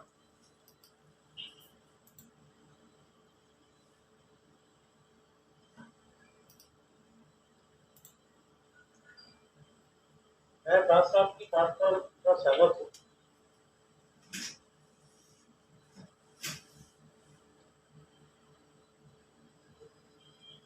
सुनील कुमार जी, अभी संजय सिंह सर आपसे प्रश्न था सर दास साहब का। सर दास साहब का प्रश्न आपसे था कि सर कहीं भी अगर एक सर जगह पे अगर मान लीजिए आपके पास वैल्यूअर्स कोई सिटी में है, लेकिन सर आप जो है बाहर के वैल्यूअर्स को सर प्राथमिकता देते हैं उस सिटी में काम करने के लिए, तो दास साहब का एक अनुमोदन यही था कि जैसे जहां पर एक्सपर्ट होता है, जाहिर सी बात है कि अगर सर हम यहाँ के आज हैं तो सर कानपुर का आदमी सर कानपुर की वैल्यूएशन ज्यादा तरह से कर सकता है, पर इस पर सर जो है बनारस से आए हुए आदमी या कहीं मतलब कि दूसरी जगह से दूसरे क्षेत्रों से आकर के वैल्यूअर्स जो वहाँ के काम करते हैं, तो लोकल्स की जो है प्राथमिकता होनी चाहिए। और अगर नहीं, बात बिल्कुल ठीक है, लेकिन क्या है कि जो अपना जैसे लखनऊ जोन है उसमें 842 ब्रांचेस है, 842। तो कभी कभी पाया गया है कि वैल्यूएशन बहुत दिन से पेंडिंग हो, तो उनसे पूछा गया भाई आप क्यों पेंडिंग है, तो बोले साहब वर्मा जी नहीं आ रहे हैं। तो उनको बोला जाता है भाई वर्मा जी अगर फतेहपुर से नहीं आ रहे तो कानपुर वाले को बोलो। तो ऐसा एक्सेप्शनिंग केस हो सकता है। बाकी आपकी जो बात है उसको ब्रांच लेवल पे या रीजनल लेवल पे पहुंचाएंगे उसको, क्योंकि उसका पर्पस यही है, पर्पस का यही है कि जो नियर बाई वैल्यूअर हो या एरिया का हो उसी से कराना चाहिए। अदरवाइज जैसे दास साहब कह रहे थे कि 200 किलोमीटर दूर वाले से कराने का क्या पर्पस है, क्या मकसद है। हमारे पीछे संजय सिंह जी है बनारस से, वो कुछ उनके प्रश्न है। संजय सिंह जी। तो उपाध्याय जी, हमारे yes sir. Sorry friend, actually मैं बहुत रूरल एरिया में हूँ अपने गांव पर, यहाँ मैं वीडियो ऑन नहीं कर पा रहा हूँ ताकि मैं कनेक्ट भी रहूँ और आप सब कुछ सुन पाऊँ।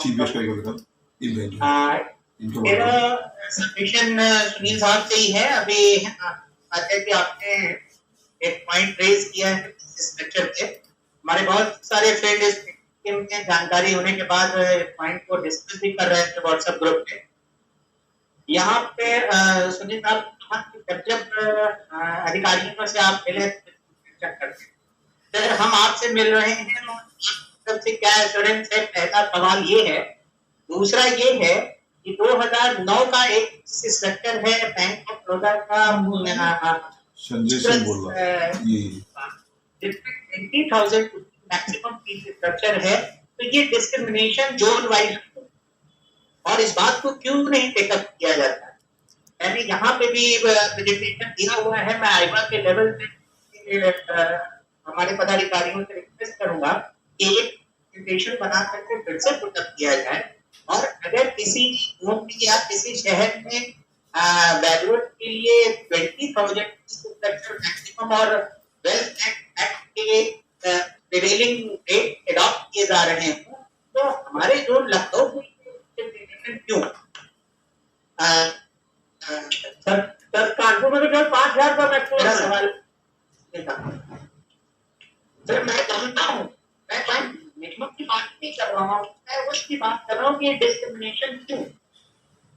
और अगर हम ये चर्चा करें कि हम अधिकारियों से मिलते रहे और फिर चर्चा ही होती है, तो ऑलरेडी हम लोग खर्चा अमूल्य गवा चुके हैं। रेट कहाँ पहुंच गए, हमारी जरूरतें कहाँ पहुंच गए, वैल्यूएशन एस्पेक्ट कितना बढ़ेगा, कितनी नीड ली जाती है, कितना रिक्वायरमेंट के पास अर्जेंसी है, फिक्स नीड की जाती है। हमसे वैल्यूएशन का जो स्टैंडर्ड है वो हमसे फॉलो करने के लिए उम्मीद की जाती है, स्टैंडर्ड है उसकी डिस्क्रिमिनेशन। और इससे हमारे की बात करते हैं या हमारे बैंकर्स इस बारे में क्यों नहीं गंभीरता से सोचते हैं। एक अच्छा तभी दे सकते हैं तभी अच्छा रिटर्न। Thank you sir. मैंने कोई डिस्टर्ब तो नहीं हो रहे सर? आप कुमार साहब अभी ना लाइन पे नहीं कट गए हैं, तो उन्होंने संजय जी का सुना, हम लोग से सुना, तो ये बताया कि ये जो है एक अपना अधिकारी से बात करेंगे और उसको हम लोग अपने स्तर से देख ले क्या उसकी नहीं उसकी।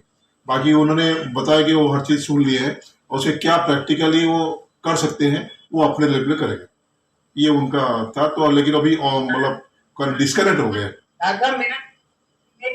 ये जो रिप्रेजेंटेशन है ये बिल्कुल दिया जाना चाहिए। हाँ, तो मैं अभी मैं अभी जनरल सेक्रेटरी साहब से कह रहा हूँ 1-2 दिन में लेटर बना के उनको भेज दी जाएगी, ऑफिशियल लेटर चली जाएगी उसमें। और कुछ सर मैंने भी 2009 में रिप्रेजेंट किया था चीज के लिए। नहीं एक्चुअली ना तभी क्या किया था मतलब नहीं, अभी क्योंकि आश्वासन हो गया है, आश्वासन से होने से थोड़ी सी आपका मतलब प्रेशर अच्छा रहेगा। ही नहीं है जब तक कि इंस्टीट्यूशन के बेसिस पे नहीं रिप्रेजेंटेशन होगा तो कुछ नहीं और इसको लग कर भी कराना पड़ेगा। देखिए आज जैसे डिस्कशन हुआ हम लोगों में, मतलब खाली कहने से तो नहीं होगा ना, तो हुआ कि आज मीटिंग में डिसीजन हुआ, उस बिहार पे हम लोग काम कर रहे हैं। तो इसलिए मतलब ये निश्चित मानिए कि हम लोग लेटर ड्राफ्ट करेंगे, ड्राफ्ट करके बैंक अथॉरिटी को हम लोग लेटर में का इसी हफ्ते में हम लोग अपना कार्रवाई करेंगे। लेकिन एक छोटी सी बात आप लोगों के लिए भी है, आप ये ना सोचिए खाली आईवा ही कर रहा। एक्चुअली आईवा कौन है? आईवा में प्रेसिडेंट, सेक्रेटरी जो भी है, जो भी पदाधिकारी है, चाहे सिटी लेवल का चेयरमैन सेक्रेटरी हो, आफ्टर वो भी फेल्योर है। सबकी अपना अपना रोजी रोटी है, सबका अपना पेट है। तो इसलिए अगर सबसे हम मदद ये करें, जैसे लखनऊ वाले, लखनऊ में अभी लखनऊ वाले भी बैठे होंगे, तो एक बोर्ड ऑफ क्या नाम, रेवेन्यू बोर्ड में एक काम हम लोग फाइल निकला के छोड़ाए थे, वो आगे नहीं बढ़ पा रहा। हम इलाहाबाद गए थे, हमारा हाईकोर्ट के आके वकील से हम अपना इलाहाबाद वालों को मिलाए थे, वो कुछ नहीं हो रहा है। लखनऊ वालों को वकील से मिला, वो भी कुछ नहीं हुआ। तो ये प्रैक्टिकली बातें संभव ही नहीं है कि हम कानपुर से जाके इलाहाबाद जाए या लखनऊ बार बार जाए। तो हम लोग सेंटर इसलिए बनाया गया कि वहां का जो रिलेटेड काम है कम से कम वो डायरेक्ट अप्रोच करके करे। तो हम यहाँ से अप्रोच करेंगे, लेटरबाजी हर चीज करेंगे, लेकिन वहां का मतलब आईवा एक ग्रुप पूरा ग्रुप को लेकर आश्वासन हुआ ना। तो इसलिए हर ग्रुप का, हर इंसान, हर मेंबर का इम्पोर्टेंस बनती है कि वो कुछ ना कुछ काम करें जो जिससे हो सकती है। हमारा रेवेन्यू बोर्ड के काम अभी पेंडिंग पड़ी हुई है, जबकि हम 2 बार गए, 3 बार गए, जो 8-10 साल से फाइल पेंडिंग पड़ी थी कहीं, वो उठा के हम कंसर्न ऑफिसर पहुंचा भी दिए। इसके बावजूद वहां कुछ नहीं हो रही है। तो रिस्पॉन्सिबिलिटी सबको लेनी पड़ेगी। तो मेरे ख्याल में जो जहां पे जी हाँ बोलिए। जी मैं आपकी बात से बिल्कुल समझ चुका साहब, और ये सेंटर की भी रिस्पॉन्सिबिलिटी है। और जहाँ तक वाराणसी का कंसर्न है, ऑलरेडी आज रिप्रेजेंटेशन 2-3 नहीं, हमारा आईवा बनारस से कोई शिकायत नहीं है, क्योंकि जो हम लोगों ने जो डॉक्यूमेंटेशन करने गए तो आईवा बनारस का मेंबर्स हम लोग साथ थे, वो शिकायत नहीं। लेकिन फिर भी हमें अपना इलाहाबाद हाईकोर्ट देखिए, कानपुर से इलाहाबाद जाने का 5-6 घंटा लगता है। हमने इलाहाबाद वालों से उनको वकील को मिलवा के भी आए थे। मैंने कहा भैया आप मिलो, आप खाली एक बार हफ्ते में एक बार अगर चले गए ना तो प्रेशर बनेगी। पैसा हम देंगे, पैसे से आपसे मतलब नहीं है, लेकिन इतना भी तो नहीं हो पा रहा। कम से ये तो उम्मीद करते हैं कि हमारे जो मेंबर जहां पे भी है, वहां शहर की कोई भी काम पड़े तो कम से खुल के मदद तो करें, ये हम चाहते हैं।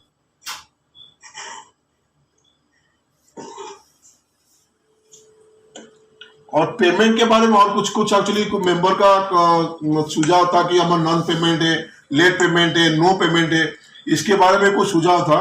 हमको कल एक दोस्त ने फोन, कोई हमारे मेंबर ने फोन कर बताया, सर एक आश्वासन ग्रीवेंस सेल होना चाहिए। ठीक है, और ग्रीवेंस सेल होगी तो आप ऑफिस आपसे यकीन नहीं करोगे कि हमारा अपना ऑफिस है, मैनेज कर रहे हैं। अगर एक ऑफिस बनाएंगे, कंप्यूटर रखेंगे, ग्रीवेंस सेल बनाएंगे, स्टाफ, उसका पैसे तो खर्च होगी। तो इसीलिए उनका ये सुझाव था कि आप जो पेमेंट बैंक से दिला देंगे उसका इतना % आपको आश्वासन को मिल जाएगी। ये भी सुझाव था। अगर आपका कोई ऐसा सुझाव है, आप ऑफिशियली हमको मेल करिए, उससे हम लोग डिस्कशन कर देखें प्रैक्टिकली कितना हमसे हो सकती है, वो करके हम जरूर करेंगे। बाकी फीस वाली जहां बातें आज हुई, वो हम लोगों ने सीधे बैंक को और जो हायर अथॉरिटी है उनको जरूर रिप्रेजेंट करेंगे। हम लोग को आश्वासन दे रहे हैं आपको।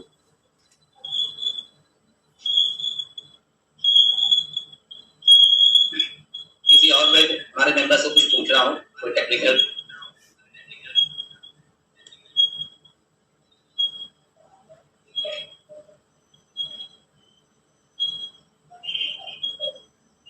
किसी मेंबर्स की जो है कोई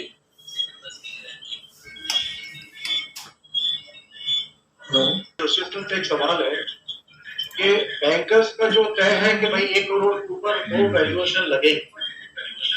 ऐसे केसेस को देखा ये गया है कि उसका डिफरेंस दोनों वैल्यूएशन में आपस में डिफरेंस 5 to 15% मैक्सिमम हो सकता है। लेकिन देखा ये गया है कि वैल्यूअर के भी एक दूसरे के नहीं हो पाते हैं। उस केसेस में क्या होता है कि बहुत बड़ा डिफरेंस हो जाता है दोनों वैल्यूएशन रिपोर्ट में। तो मैं चाहता हूँ कि दोनों सर हम लोग कैसे मैनेज करें। मेरा तो सुझाव है कि हम लोग आपस में पहले बात कर लिया करें, भाई आप तो कह रहे हो क्या है, तो नहीं एक मिनट कॉर्डिनेशन हो जाए। होता क्या कि मैंने किसी की वैल्यूएशन 1.5 करोड़ दी, उसकी जगह की कीमत दूसरे वैल्यूअर ने 2.5 करोड़ दे दी। तो बैंक तो कहती है भाई 10-15% तक आपका क्या कहते हैं वेरिएशन मान्य है। अब उसमें क्या है कि इंटीग्रिटी दोनों की डाउटफुल हो जाती है।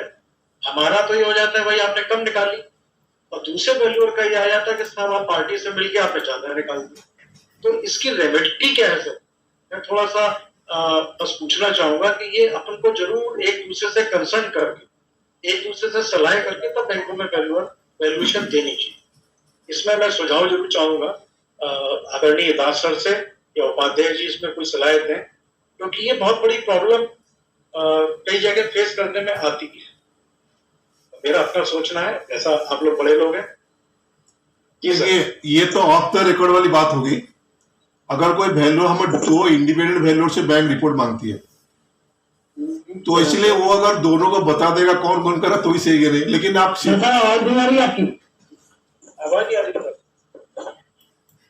एक्चुअली जो मैं बताने जा रहा हूँ ऑफ द रिकॉर्ड बातें हैं।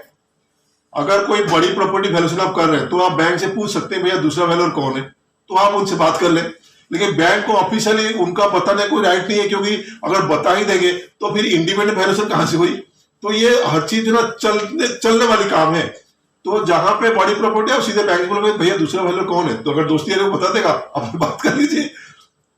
सर ये चीज ऐसी तरह से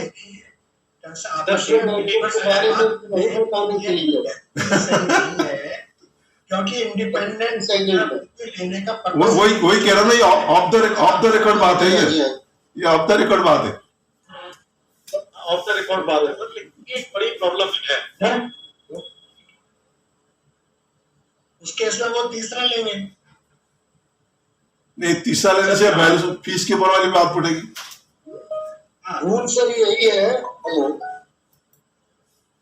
इसमें रूल सर यही है कि अगर डिफरेंस 20% से ज्यादा है तो तीसरा ओपिनियन लिया जाए।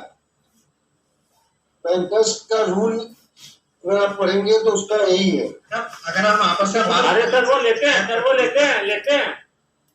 तो आपस में बात कर लें सर, वो लेते हैं। कभी आप मार्केट कभी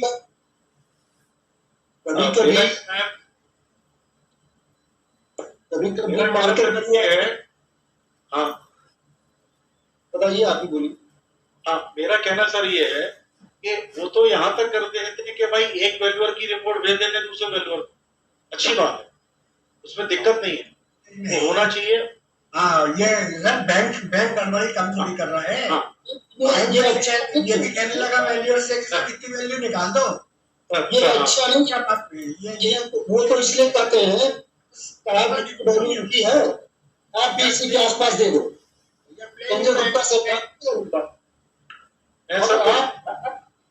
आप जब निकालने गए तो आपको वैल्यू भी मिल गई। आप जब निकालने गए, एक सिंपल सा एग्जाम्पल लीजिए। अभी ये केस जल्दी मेरे पास ऐसा हुआ था। इलाहाबाद बैंक का प्रॉपर्टी किसी बैंक को 8 करोड़ का की वैल्यू निकाल दी।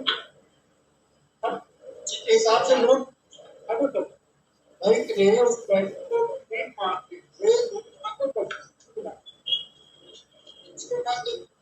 सेकंड वैल्यूएशन हमने छोड़ के देखा तो 20 लाख के ऊपर वैल्यूएशन जा रही मैंने को समझाया जहाँ आप इसको नहीं कर सकते, तो अब जाहिर सी बात है उनको जाहिर सी बात है मैं 4 महीने तो उन्होंने अमाउंट फाइनल कर दिया है 2.5 करोड़ के हिसाब से। इसलिए उनको लग रहा है कि नहीं भाई 2.5 करोड़, इसलिए मिल के नहीं काम हो सकता है, करते नहीं उस पर क्योंकि आपको फेयर बैंक से मिला। अगर बैंक आपको दूसरे वैल्यूअर की रिपोर्ट दिखा रहा है और कह रहा है इस हिसाब से बना दो, कनाई करके नहीं, मैंने मना कर दिया, मैंने नहीं बनाई बोले। हाँ, वो दैट्स ओके, वो तो कहते तो है, हुआ हमारे सामने भी आई है। ये आल्सो फेस दैट सिचुएशन दिखाई है, उन्होंने तो तय कर लिया कि साहब उसके 1000 रुपये बना दे, और आपसे कहते हैं तुम जो है 990 बना दोगे, हम किताब में भेज देंगे, है वैल्यू सर मेरा डेली सामना होता फॉर्मूलेट पे। हाँ सर मैं भोपाल से normal things facing in the bank. और इंडिपेंडेंट रखने का मतलब ही है कि भाई आप इंडिपेंडेंट दीजिए ना, बैंक से कनेक्ट करेंगे तो फिर उसकी हेरा फेरी में पार्टी हो गया। जनरली क्या होता है कि बात करने से थोड़ा आराम हो जाता है। हाँ, अगर अपने लेवल का वैल्यूअर है तो।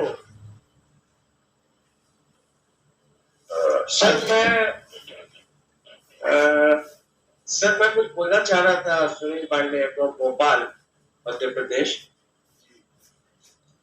मेरा कहना ये है सर कि दो वैल्यूअर्स के बीच में जो ये डिफरेंस आ रहा है या जो भी हम लोग बातें करते हैं, एक्चुअली में उसका रीजन ये है कि हम प्रॉपरली जब तक अपने प्रोसेस को सिंक्रोनाइज नहीं करेंगे तो ये बातें होती रहेंगी, और जो थर्ड पार्टी है या जो सेकंड पार्टी है या जो क्लाइंट है वो इस चीज को हमेशा बुलाएगा कि उसका वैल्यूएशन इतना है, आपका इतना है।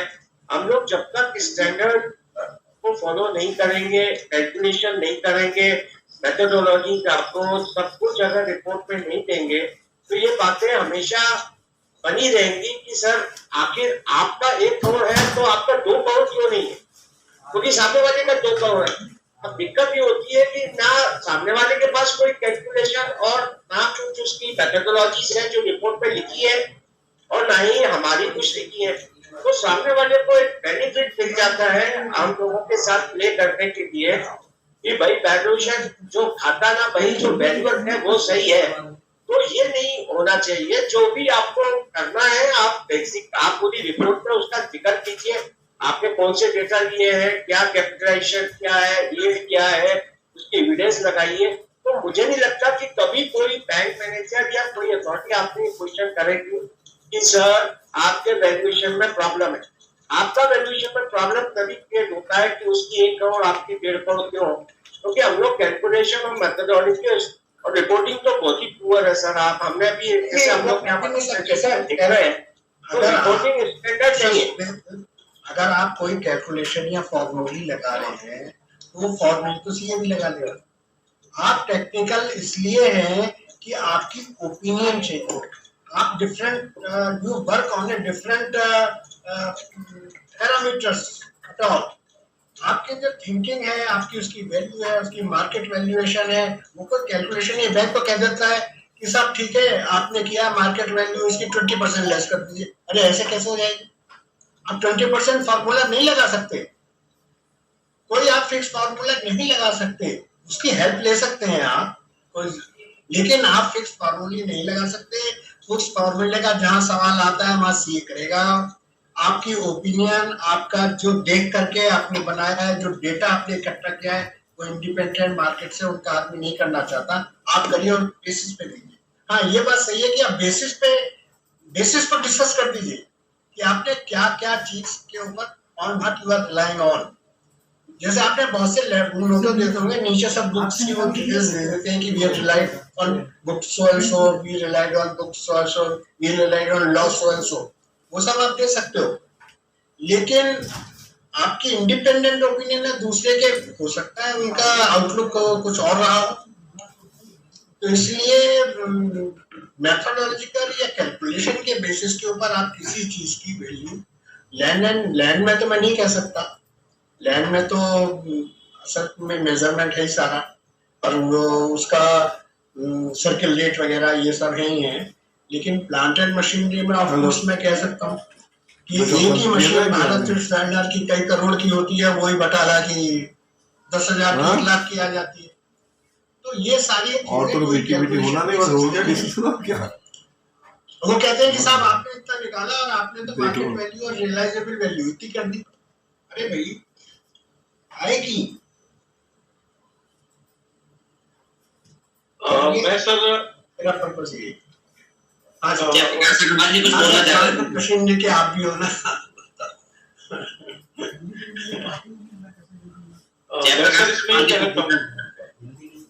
जयप्रकाश अग्रवाल जी, जेपी अग्रवाल सर।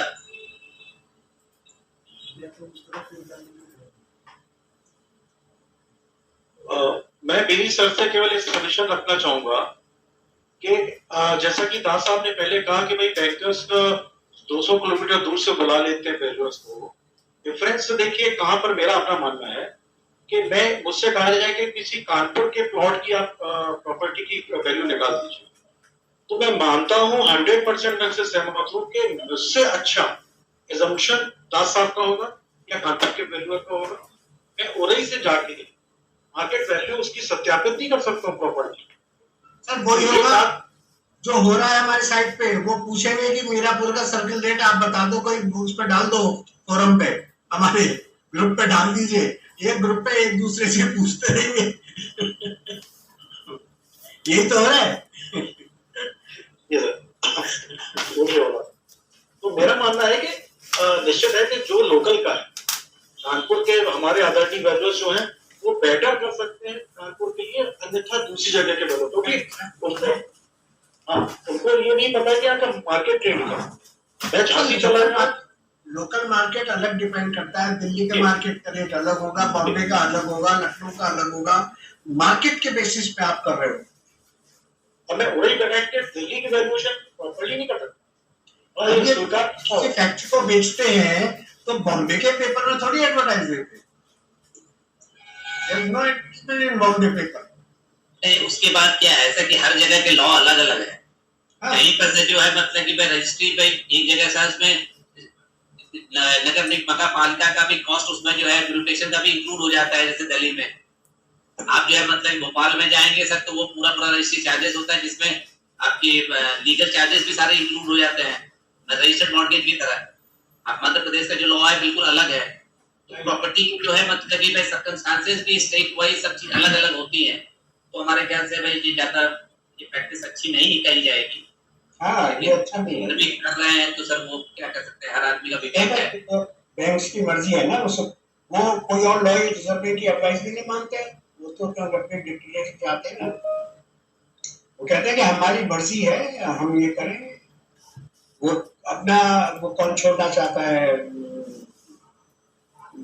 लेवल की, क्या कहना चाहिए वो ध्यान दिल्ली में सर लाल डोरा कॉन्सेप्ट है, लाल डोरा की प्रॉपर्टी का लॉ अलग से गवर्न करती है। आप जो नॉर्मल देखेंगे वो अलग करती है। दिल्ली के वैल्यूअर ज्यादा विशेष रूप से समझ सकते हैं कि तो ये चीजें हैं, क्या कह सकते हैं। हर आदमी का अपना विवेक है, कहाँ तक है कर सकते हैं। करेक्ट। आप ये देख लीजिए, सबसे प्रेशियस मेटल माना जाता है गोल्ड। गोल्ड का वैल्यू मेरठ में क्या है, गोल्ड का वैल्यू बॉम्बे में क्या है, गोल्ड का वैल्यू कानपुर में क्या है, सब जगह वेरी कर रहा है ना। जबकि इंटरनेशनल प्राइसेस चल रही है वहाँ, फिर भी वेरी। प्रॉब्लम तो ये है कि सर जो है लैंड एंड बिल्डिंग के वैल्यूअर सब प्लांट मशीनरी की वैल्यूएशन कर रहे हैं और प्लांट मशीनरी वाले लैंड बिल्डिंग भी कर रहे हैं। हाँ, ये गलत है। ये हम लोगों को अपने आप को रेस्ट्रिक्ट करना पड़ेगा। हम नॉन एथिकल वर्क हो रहा है सारा, अब बैंक भी प्रमोट कर रहे हैं इस चीज को, तो we have to bring it to highlight. इस डिस्कशन में सर ये चीज हुई है, आप कर भी रहे थे पर अभी उसमें हो नहीं पाया है। वो आईबीए को इन्वॉल्व कर रहे थे पर वो चीज हो नहीं पा रही है अभी तक कि वो एक सिंगल बॉडी हो जो वैल्यूअर्स को रखे और रूल्स बनाए उनके लिए कि भाई क्यों मेरठ वाला लखनऊ से क्यों बुला रहा है। हमें तो बुलाया था, हमें मेरठ से बुलाया, एक फोन आया हमारे पास बनारस से कि साहब हमें कोई मिल नहीं रहा है, आप आ जाओ। मैं कहा ऐसा कैसे हो रहा है, नहीं मिल रहा, आपको लखनऊ पड़ा है, बीच में कान पे पड़ा है, इतनी सारी चीज पड़ी है, आपको कोई वैल्यू नहीं मिल रहा। मैं कहा मैं नहीं आने का यहाँ से मैं वहां जाऊंगा, मुझे वहां के मार्केट का नहीं पता है, मुझे वहां नहीं पता, मैं कैसा पढ़ूंगा। नहीं, लेकिन सर प्लांट मशीनरी में तब भी सर आप कर सकते हैं, क्योंकि सर वो तो मशीनरी का इक्विपमेंट है।